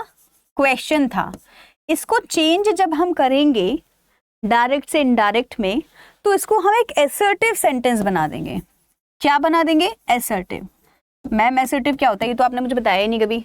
एसर्टिव मतलब सिंपल सेंटेंस, पॉजिटिव बोल लो, चलो आप उसको पॉजिटिव बोलना नहीं चाहिए, लेकिन पॉजिटिव मतलब कि स्टेटमेंट, क्या बना देंगे, स्टेटमेंट।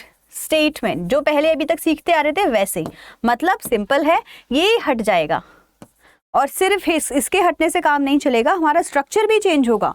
वो क्वेश्चन नहीं लगना चाहिए जो हमने बनाया है, अब वो एक आंसर या फिर एक स्टेटमेंट लगना चाहिए, ठीक है। देखो, नेहा सेड टू शिवम, तो मैं क्या लिखूंगी, नेहा सेड टू का क्या हो जाएगा बताओ जल्दी से, अभी सिखाया है। इंट्रोगेटिव सेंटेंस में सेड टू अलग तरीके से चेंज होता है, दैट। अब हम टोल्ड नहीं लगाएंगे, अब हम लगाएंगे आस्क्ड। क्या लगाएंगे, आस्क्ड। अब कुछ बच्चों को उसको प्रोनाउंस करने में प्रॉब्लम होती है, आप लोग बोलते हो आस्क्ड, ऐसे नहीं बोलते, आस्क्ड बोलते हैं। का को खा जाओ, साइलेंट कर दो, और डी की जगह टी का साउंड दो, तो देखो आस्क्ड, आस्क्ड, ठीक है। आस्क्ड नहीं करते, उसको आस्क्ड बोलते हैं।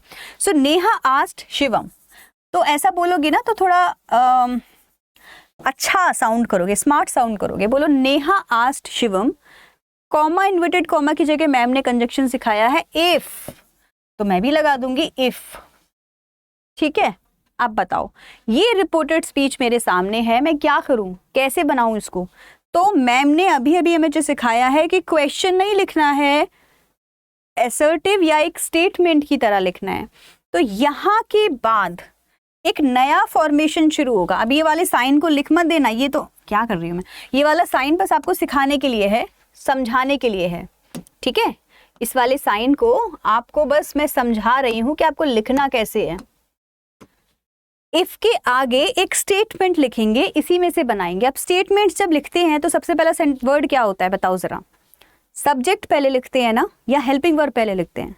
स्टेटमेंट वाले सेंटेंसेस में, पॉजिटिव सेंटेंसेस में, असर्टिव सेंटेंसेस में सबसे पहले क्या लिखते हैं, एक सब्जेक्ट लिखते हैं। क्या लिखते हैं, सब्जेक्ट। मुझे यहाँ सब्जेक्ट लिखना है, सब्जेक्ट के बाद हेल्पिंग वर्ब लिखनी। टेंसेस जो पढ़ाते हैं याद है, subject, helping verb, verb, object, तो वैसे ही लिखना है।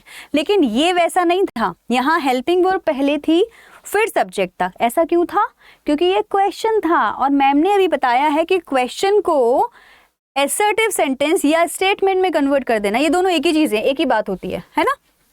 तो स्टेटमेंट में कन्वर्ट करूंगी तो मैं बोलूंगी इफ यू लाइक्ड कॉफी, मतलब कि यू हो जाएगा शिवम, शिवम मतलब ही।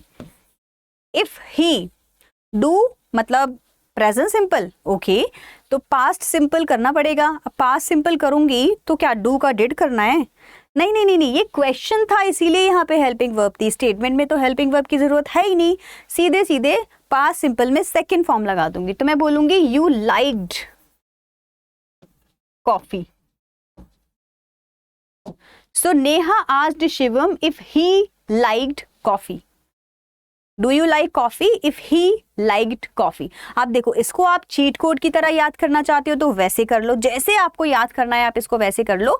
बट इतना समझ लो कि जहां पे क्वेश्चन में डू होता है वहां आंसर में डू को डिड में कन्वर्ट नहीं किया जाएगा। क्यों, क्योंकि ये क्वेश्चन था, ये स्टेटमेंट है। स्टेटमेंट्स बनाने पड़ते हैं सीधे सीधे। अब देखो, इसको इस तरह से समझो, मैंने बोला, मैंने तुमसे पूछा डू यू लाइक कॉफ़ी। अब यही बात तुमको किसी और को बोलनी है तो तुम कैसे बोलोगे, उसने मुझे पूछा डू यू लाइक कॉफ़ी, नहीं, उसने मुझे पूछा क्या उसको कॉफ़ी पसंद है। तो तुम उससे पूछ रहे हो या बता रहे हो, थर्ड पर्सन से पूछ रहे हो या बता रहे हो, उसको बता रहे हो कि मैंने तुमसे क्या पूछा। तो एक्चुअल में हो क्या रहा है ना, ये जो कॉन्वर्सेशन है ये डायरेक्ट से इनडायरेक्ट में जब जाती है तो क्वेश्चन का एक स्टेटमेंट बन जाता है। आप इसको प्रैक्टिकली यूज करके देखना, आपको ये और अच्छे से चीज समझ में आएगी कि मैं बताना क्या चाह रही हूँ। So he liked coffee full stop. अब ये जो मैं कर रही हूँ ना, ये आपको धीरे धीरे और अच्छे से समझ आएगा एग्जाम्पल्स के साथ में। जैसे इसमें भी करेंगे, अभी हम देखो इसमें भी करते हैं। प्रीति सेड टू विशाखा, तो प्रीति आस्क्ड विशाखा, ये लिख देती हूँ, ठीक है। प्रीति आस्क्ड विशाखा इफ, क्या लिखेंगे, इफ। अब मैम ने बताया है इफ तक तो ठीक है, ये एक हाइपोथेटिकल लाइन है, प्लीज आप लोग लगा के मत आना, ये मुझे आपको सिखानी पड़ रही है ताकि मैं आपको डिफरेंशिएशन करना सिखाऊं, सेपरेशन करना सिखा दूं। इफ के बाद में मैम ने बोला है विल यू हेल्प मी, एक क्वेश्चन है लेकिन हमें इसको असर्टिव में लिखना है, तो हम लिखेंगे यू लेंगे, सब्जेक्ट लेंगे। यू एज इट इज तो नहीं लिख सकते, विशाखा के हिसाब से ही शी आएगा, तो शी। अब इसके बाद हेल्पिंग वर्ब चाहिए, विल को कर देंगे वुड, ये तो मैम बता ही चुकी हैं। और हेल्प कर देंगे। अब मी आ गया यहाँ पे, देखो ऑब्जेक्ट प्रोनाउन सिखाए थे, याद है, आई का मी आ गया। मी होता है फर्स्ट पर्सन प्रोनाउन, ऑब्जेक्ट है लेकिन है ना फर्स्ट पर्सन। मी किसके पास जाएगा? प्रीति के पास जाएगा। लकीली प्रीति भी एक लड़की है तो आप यहाँ पे हर लगा दोगे। हर ऑब्जेक्ट किसका हो गया? शी का ऑब्जेक्ट। समझ में आ रहा है ये वाला फंडा? मी क्या है? ऑब्जेक्ट है, फर्स्ट पर्सन प्रोनाउन ऑब्जेक्ट। तो यहाँ जाएंगे शी के प्रीति के पास, प्रीति का ऑब्जेक्ट लगाना है। लड़की का ऑब्जेक्ट क्या होगा? लड़की का सब्जेक्ट शी होता है, ऑब्जेक्ट हर होता है। अब आप इसको बोल के देखो। Preeti said to Vishakha will you help me? Preeti asked Vishakha if she would help her. Clear बन रहा है ना? She would help her. Clear बन रहा है? समझ में आ रहा है? तो ये होता है इनको बनाने का तरीका।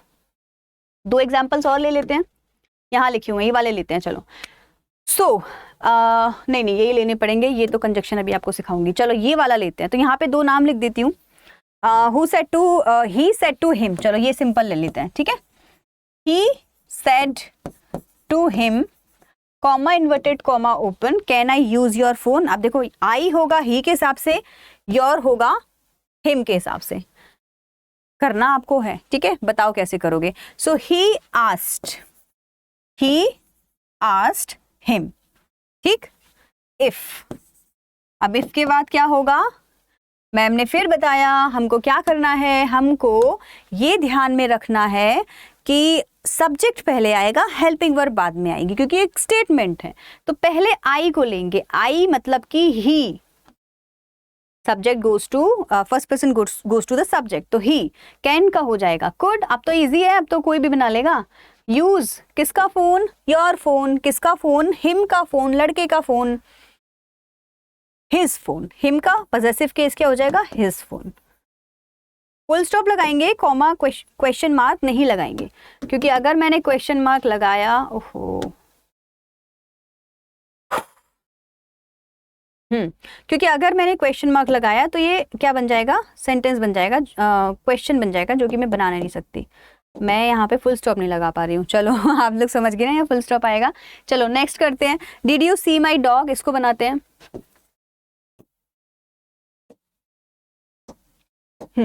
Did you see my dog किसने बोला? He said to him. तो मैं यहीं पे आंसर लिख दूं सीधे, he asked him, he asked him if, ठीक है। सेंटेंस दूसरा करेंगे अभी। सबसे पहले क्या चाहिए? सबसे पहले सब्जेक्ट चाहिए। यू मतलब क्या था? हिम, है ना? हाँ, तो यू मतलब हिम मतलब लड़का। सो इफ ही, यही वाला था ना, ही सेड टू हिम मैंने लिखा नहीं है, बट ये मैंने एज इट इज यही वाला ले लिया था। तो यू हिम के पास जाएगा, लड़के के लिए ही। आप देखो डिड, याद है किसी को? पास्ट सिंपल का कोड मैंने बताया था। पास्ट सिंपल को हैड में कन्वर्ट कर देते हैं। कुछ नहीं करना, ही के बाद हैड लगाएंगे, हैड के बाद वर्ब की थर्ड फॉर्म लगाएंगे। सी का क्या हो जाएगा? सीन, क्योंकि हैड के साथ थर्ड फॉर्म लगती है। माई डॉग, किसका डॉग है भाई? ही का डॉग है। माई मतलब ही, लड़के का, हिज डॉग। Full stop. आ रहा है समझ में? डाउट्स हैं तो वीडियो को एक बार रिपीट करके फिर से देखो, कॉन्सेप्ट को समझने की कोशिश करो, एग्जाम्पल्स देखो, एग्जाम्पल्स को एनालाइज करो, देखो इसको इसमें कैसे चेंज किया है। ये तो वही रूल है जो निधि मैम भी बता रही थी। अच्छा ऐसे होता है, ये माइंड चलाना बहुत ज़रूरी है। कोई कितनी भी स्पून फीडिंग करे, जब तक आप अपना दिमाग नहीं चलाएंगे, क्वेश्चंस नहीं जनरेट होंगे आपके माइंड में, तब तक आप सीख नहीं पाएंगे जो एक्चुअली कोई भी टीचर आपको सिखाना चाहती होगी। ठीक है, आगे बढ़ते हैं। ठीक है, चलो अब बारी आई क्वेश्चन वर्ड टाइप सेंटेंसेस की, क्वेश्चंस की। मेनली मैंने आपको क्या बताया था? 2 तरीके के सेंटेंसेस होते हैं। एक होते हैं 2 तरीके के क्वेश्चंस होते हैं। एक होते हैं यस नो टाइप, वो हम कर चुके हैं। अब दूसरा वाला हमारे पास में आया है question word type of question, मतलब कि इसमें प्रॉपर क्वेश्चन पूछा जाएगा। यस नो से काम नहीं चलेगा। आप पूछोगे where do you live, answer आएगा भाई I live in this place, at this place. Why are you crying, I am crying because this, right. तो प्रॉपर क्वेश्चंस आएंगे। अब इन क्वेश्चंस को कैसे पहचानेंगे? ऑब्वियसली क्वेश्चन वर्ड लिख रहा होगा, where, why, when, how, which, who, what, ये क्वेश्चंस होंगे। ठीक है, कंजक्शन क्या लगेगा इसमें? वही क्वेश्चन वर्ड जो लिखा होगा उसको ही कंजक्शन में कन्वर्ट कर देंगे। क्या करेंगे? उस ही, ये देखो डिफिकल्ट है, मैं आपको पहले ही बता रही हूँ, तो प्लीज थोड़ा फोकस करके सुन लो इस चीज को, कंफ्यूज हो जाओगे। यस नो टाइप वाले में तो इफ लगा देते हैं, है ना, मैं वेदर भी भूल गई, इफ लगा दो बस। और यहाँ पे क्या करेंगे, जो भी क्वेश्चन वर्ड दिया होगा ना, जैसे वेयर दिया है ना तो वेयर ही कंजक्शन हो जाएगा, वाई दिया है ना तो वाई ही कंजक्शन हो जाएगा। तो इफ अलग से नहीं लगेगा, दैट अलग से नहीं लगेगा, ये ही कंजक्शन का फॉर्म ले लेते हैं। क्योंकि आपने देखा होगा बहुत सारे सेंटेंसेस में ये जो वर्ड्स होते हैं ना, क्वेश्चन वर्ड्स, इनको कंजक्शन की तरह भी यूज किया जाता है। तो ये ऐसे ही सेंटेंसेस होते हैं। अब आप सीखोगे तो इंग्लिश को और प्रैक्टिकली समझोगे।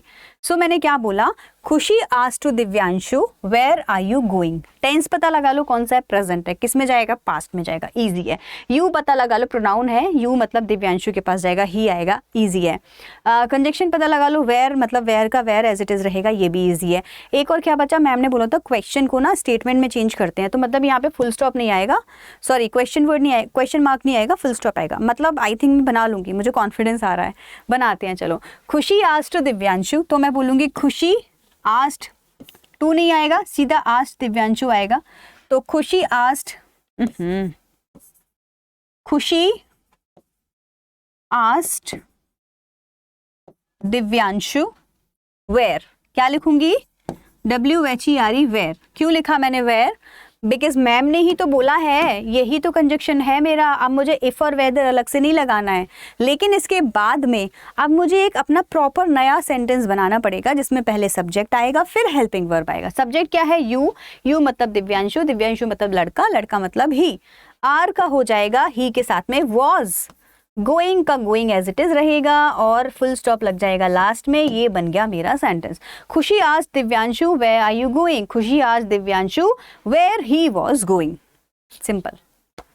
कोशिश करेंगे और बनाने की। ये वाला भी देखते हैं, why do you feel sad. अब देखो ये जो डू है ना, यहाँ पे थोड़ी प्रॉब्लम होगी फिर से। क्यों, क्योंकि प्रेजेंट सिंपल का क्वेश्चन है, पास्ट सिंपल का स्टेटमेंट बनाना है। पास्ट सिंपल के स्टेटमेंट में क्या होता है, सेकंड फॉर्म होती है, याद रखना, अभी से बता दिया है कैसे बनेगा।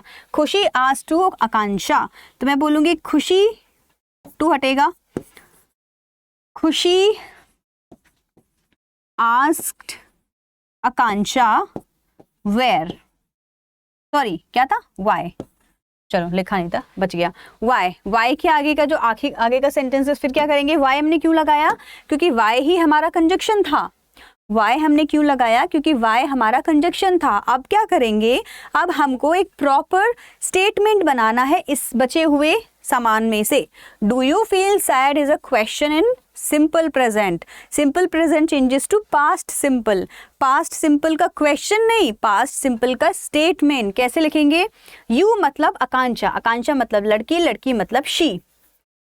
Why she, do you feel sad, why do you feel sad, why she felt sad, feel का सेकेंड फॉर्म हो जाएगी felt sad, full stop. Why she felt sad. Do को डिड में नहीं करते, क्यों नहीं करते, क्योंकि अगर क्वेश्चन बनाना होता तो जरूर करते, क्योंकि क्वेश्चन में ही तो डिड आता है, सिंपल सेंटेंस में थोड़ी आता है, इसीलिए नहीं करते। नॉट होता तो भी आता, क्योंकि नेगेटिव में भी डिड आता है, डू नॉट डिड नॉट, है ना, लेकिन स्टेटमेंट में नहीं आएगा। आई होप आप मेरी बात को समझ रहे हो। फिर भी कोई भी कंफ्यूजन होगी तो प्लीज़ मुझे कमेंट सेक्शन में ज़रूर बताना, क्योंकि मैं नहीं चाहती आप कहीं से कहीं तक, कुछ से कुछ तक भी कंफ्यूज हो। Read the following dialogue between Shivani and Nitin and complete the following sentence. अच्छा, शिवानी नितिन नहीं है, रवि और अनिल है ये। चलो बनाओ, कैसे बनाओगे, वैसे ही बना के दे देती हूँ, लिख लेना आप लोग, ठीक है। देखो चलो, ये आपका होमवर्क ही हो गया, होमवर्क में करके दो आप इसको। अब तो आपको पता है ना कैसे बनाने हैं, क्योंकि इसमें कुछ नया नहीं है, बस इंटेरोगेटिव सेंटेंस है। चलो जी, अच्छा ये पूरा सेंटेंस है, ठीक है, ये वाला पूरा सेंटेंस है। अच्छा ठीक है, ये वाला और देख लेते हैं, इसको मैं बना देती हूँ आप लोगों के लिए, ठीक है, इस वाले को मैं बना देती हूँ आप लोगों के लिए, वो होमवर्क था। क्या क्वेश्चन है, शिल्पा बोलती है can I borrow your English notebook, क्या मैं तुम्हारी इंग्लिश नोटबुक बोरो कर सकती हूँ।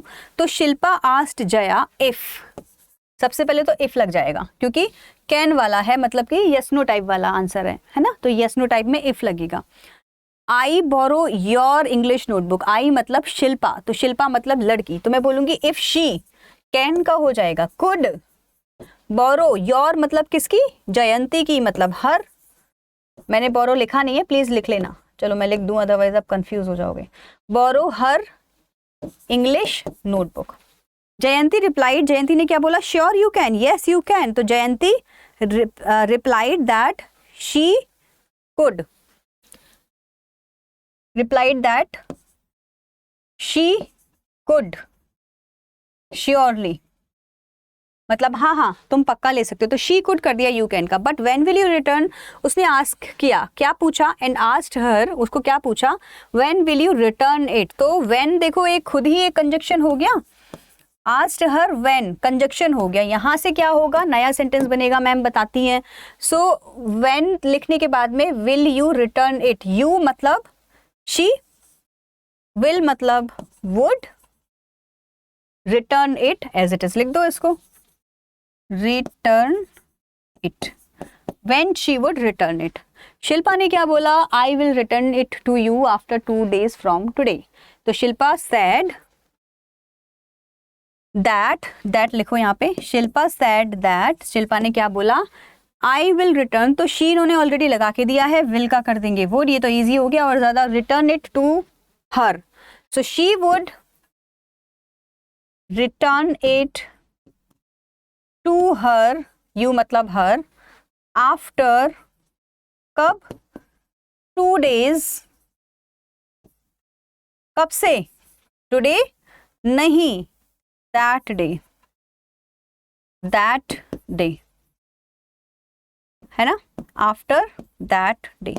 क्लियर है, हो गया होगा क्लियर, अब तो कोई डाउट तो नहीं है ना, बिकॉज अब जो है लास्ट वाला सेगमेंट बचा है हमारा, जिसमें मैं आपको बता रही हूँ इंपेरेटिव सेंटेंसेस को कैसे कन्वर्ट करना। ये सुपर इजी है, इसमें आपको टेंस के रूल की चिंता नहीं करनी है, प्रोनाउन वालों की तो करनी है, टेंस वालों की तो बिल्कुल चिंता नहीं करनी है, प्रेजेंट से पास्ट फ्यूचर कुछ नहीं, क्योंकि सिंपल सेंटेंसेस ही होते हैं, सामने ही ऑर्डर दिया जाता है और आपका सेंटेंस बन जाता है। इसमें लेट्स वाले या लेट वाले थोड़े डिफिकल्ट होंगे, अदरवाइज बाकी के तो बहुत ईजी है। तो नेक्स्ट 15 मिनट्स में आप डायरेक्ट एंड इनडायरेक्ट के प्रो बनने वाले हैं, अब आपको सब कुछ समझ आ जाएगा, कुछ भी रह ही नहीं गया है, ये समझ लो आप, ठीक है।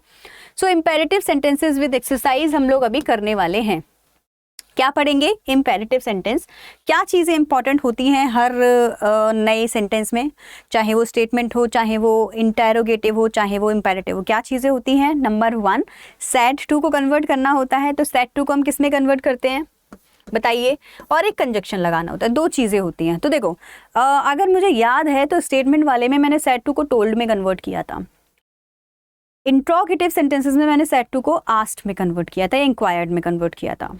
अब यहाँ पे मैं क्या करूँगी, सेड टू को according to the sentence convert करूँगी।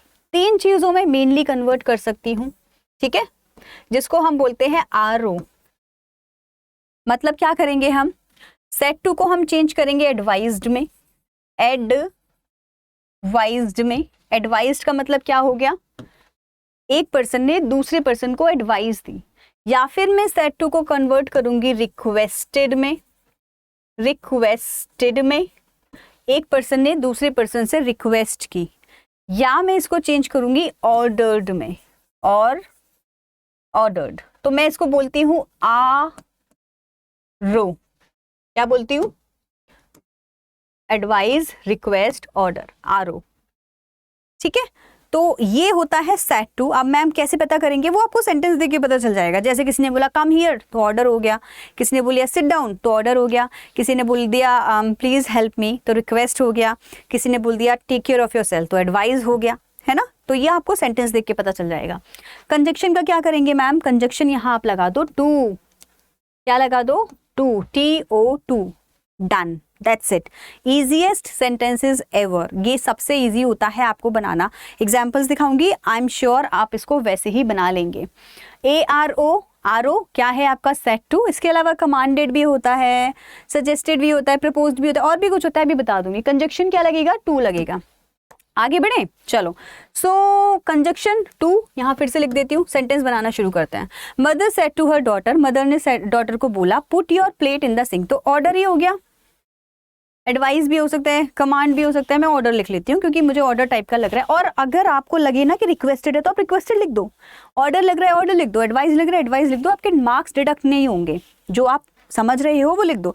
अब बिल्कुल ही ऐसा ना लगे कि मैम ये तो प्लीज लिख रहा था आपने उसमें ऑर्डर लिख दिया, वो गलत है। लेकिन अगर आपको, अब जैसे मैं इसमें सजेस्टेड भी मुझे लग रहा है क्योंकि मदर है ना अपनी डॉटर को समझाती है, सिखाती है, एडवाइस देती है, तो मुझे लगता है कि यहाँ पे एडवाइस्ड होगा तो भी ठीक है।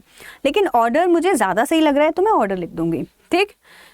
तो मदर ऑर्डर्ड, अब देखो आपने टेल को सेड टू को टोल्ड किया था सेकेंड फॉर्म, आस्क्ड किया था सेकेंड फॉर्म, तो यहाँ पे भी ऑर्डर्ड सेकेंड फॉर्म होगी। तो मदर ऑर्डर्ड डॉटर टू, क्या लगाएंगे कंजक्शन, कॉमा इन्वर्टेड कॉमा हटा के टू, पुट किसकी टेबल, सॉरी प्लेट, हर प्लेट, तो पुट हर प्लेट कहाँ पे, इन द सिंक। बताओ इसमें क्या करना था, इसमें कुछ भी नहीं करना था। And I will be happy to know कि आपके एग्जाम में एक स्टेटमेंट वाला सेंटेंस आता है जिसमें आपको दो वर्ड्स लगाने होते हैं, एक तो टू लगाना होता है और एक ये लगाना होता है, ऑर्डर्ड सेड टू को किस में भी कन्वर्ट करना है बस।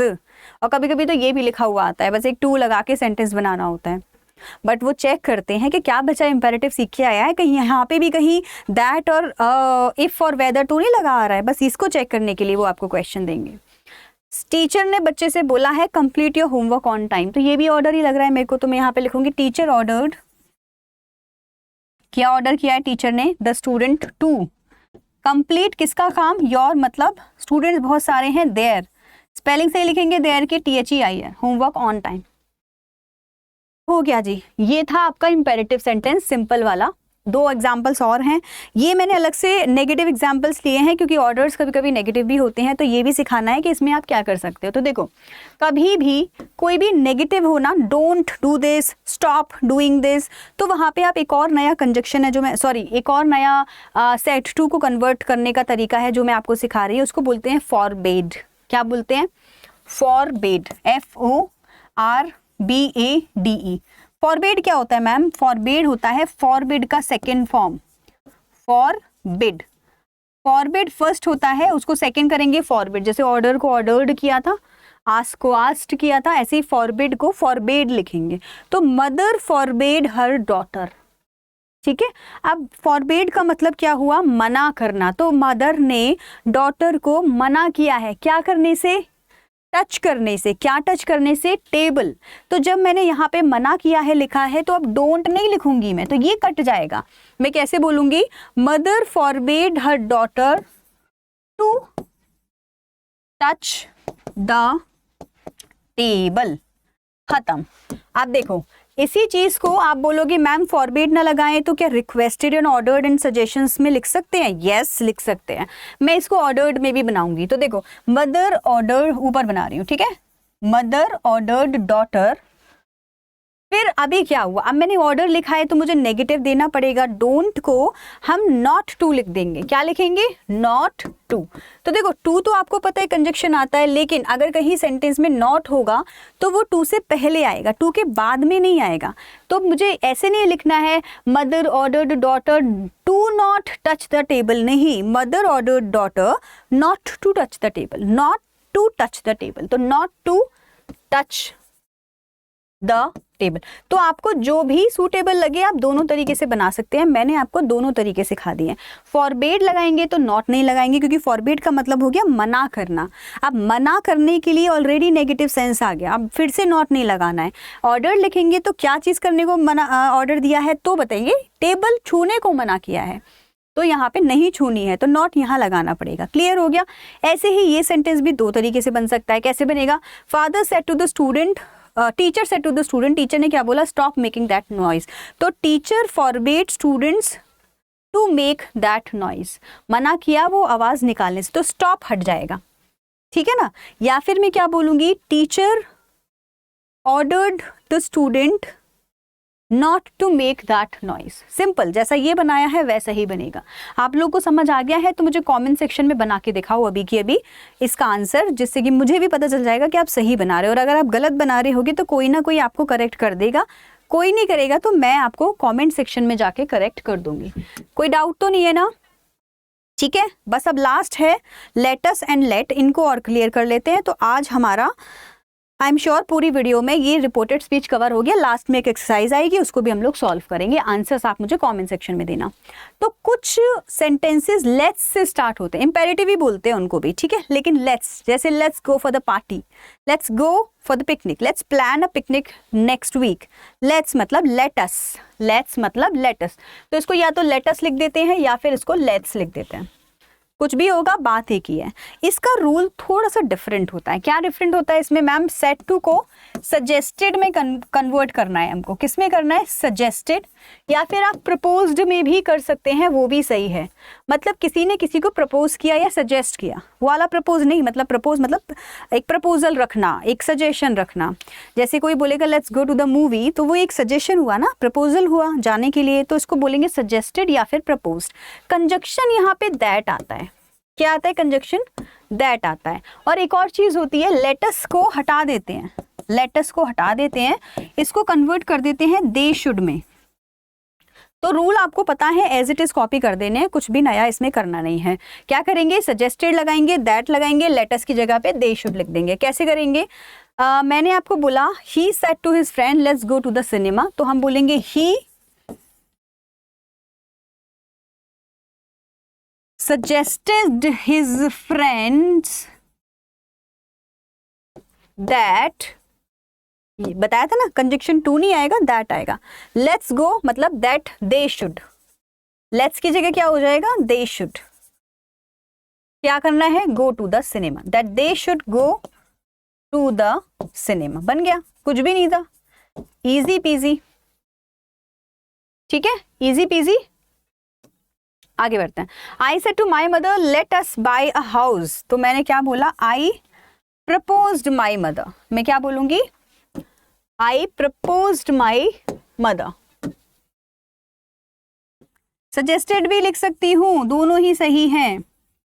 आई प्रपोज्ड माई मदर, दिख रहा है ना रेड कलर भी, आई एम श्योर दिख रहा होगा। आई प्रपोज्ड माई मदर दैट, अब देखो यहां आई है ना, तो आप वी शुड भी लगा सकते हो। क्या लगाओगे? We should.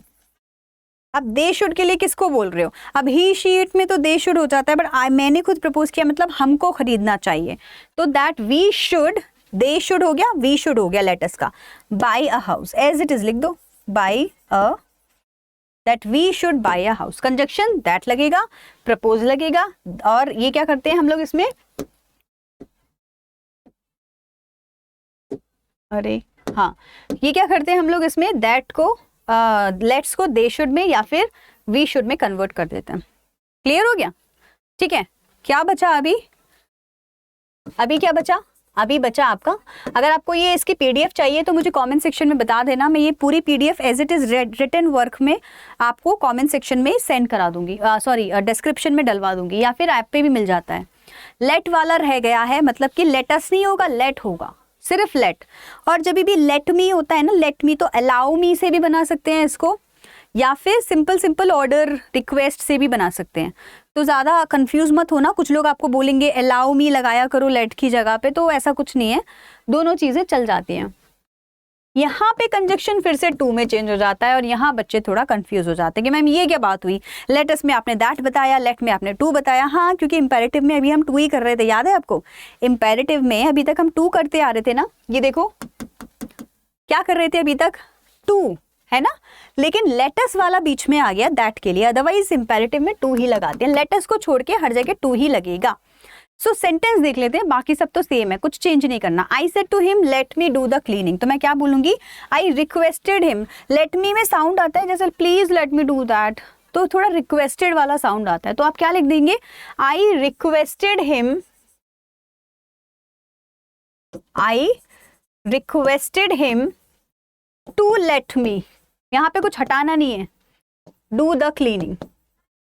या फिर आप एक चीज और लिख सकते हो, I requested him to allow me to do the cleaning, let की जगह अलाउ, तो दोनों का मीनिंग ही सेम है, तो फिर परेशान होने की कोई बात नहीं है, दोनों तरीके सही हैं। He said to me let me explain the matter to you, he requested me to allow me, he requested me to allow me, हाँ, me to explain the matter to किसको? अच्छा नहीं, ही है, हाँ वही मैं सोच रही थी, मी ही के हिसाब से चेंज होगा, तो हम बोलेंगे he requested me to allow him to explain the matter to me, you जाएगा मी में, है ना। या फिर सिंपल लेट से बना लो, आप बोलेंगे he requested me to let him me जाएगा ही पे, him, let him explain the matter to me, to me, done done done done. All right भाई, तो ये आपकी एक्सरसाइज है, ठीक है, एक ही एक्सरसाइज है ये, आप इसको सॉल्व करिए। और कोई डाउट है तो मुझे कमेंट सेक्शन में पूछिए, ये मैं आपको बना के नहीं दे रही हूँ, आपको खुद ये सॉल्व करनी है। होमवर्क ये आपका है, कमेंट में आपको इसका मुझे आंसर देना है, ठीक है ना। तो ये आपका होमवर्क है, मुझे बताओ समझ आया कि नहीं आया। नहीं आया है तो कमेंट में बोल दो मैम इसको सॉल्व करिए, तब मैं आपको ये सॉल्व करके दूंगी, किसी शॉर्ट वीडियो में दे दूंगी, चाहे शॉर्ट कहीं दे दूंगी, या आंसर नीचे कमेंट सेक्शन में आपको पिन करके दे दूंगी।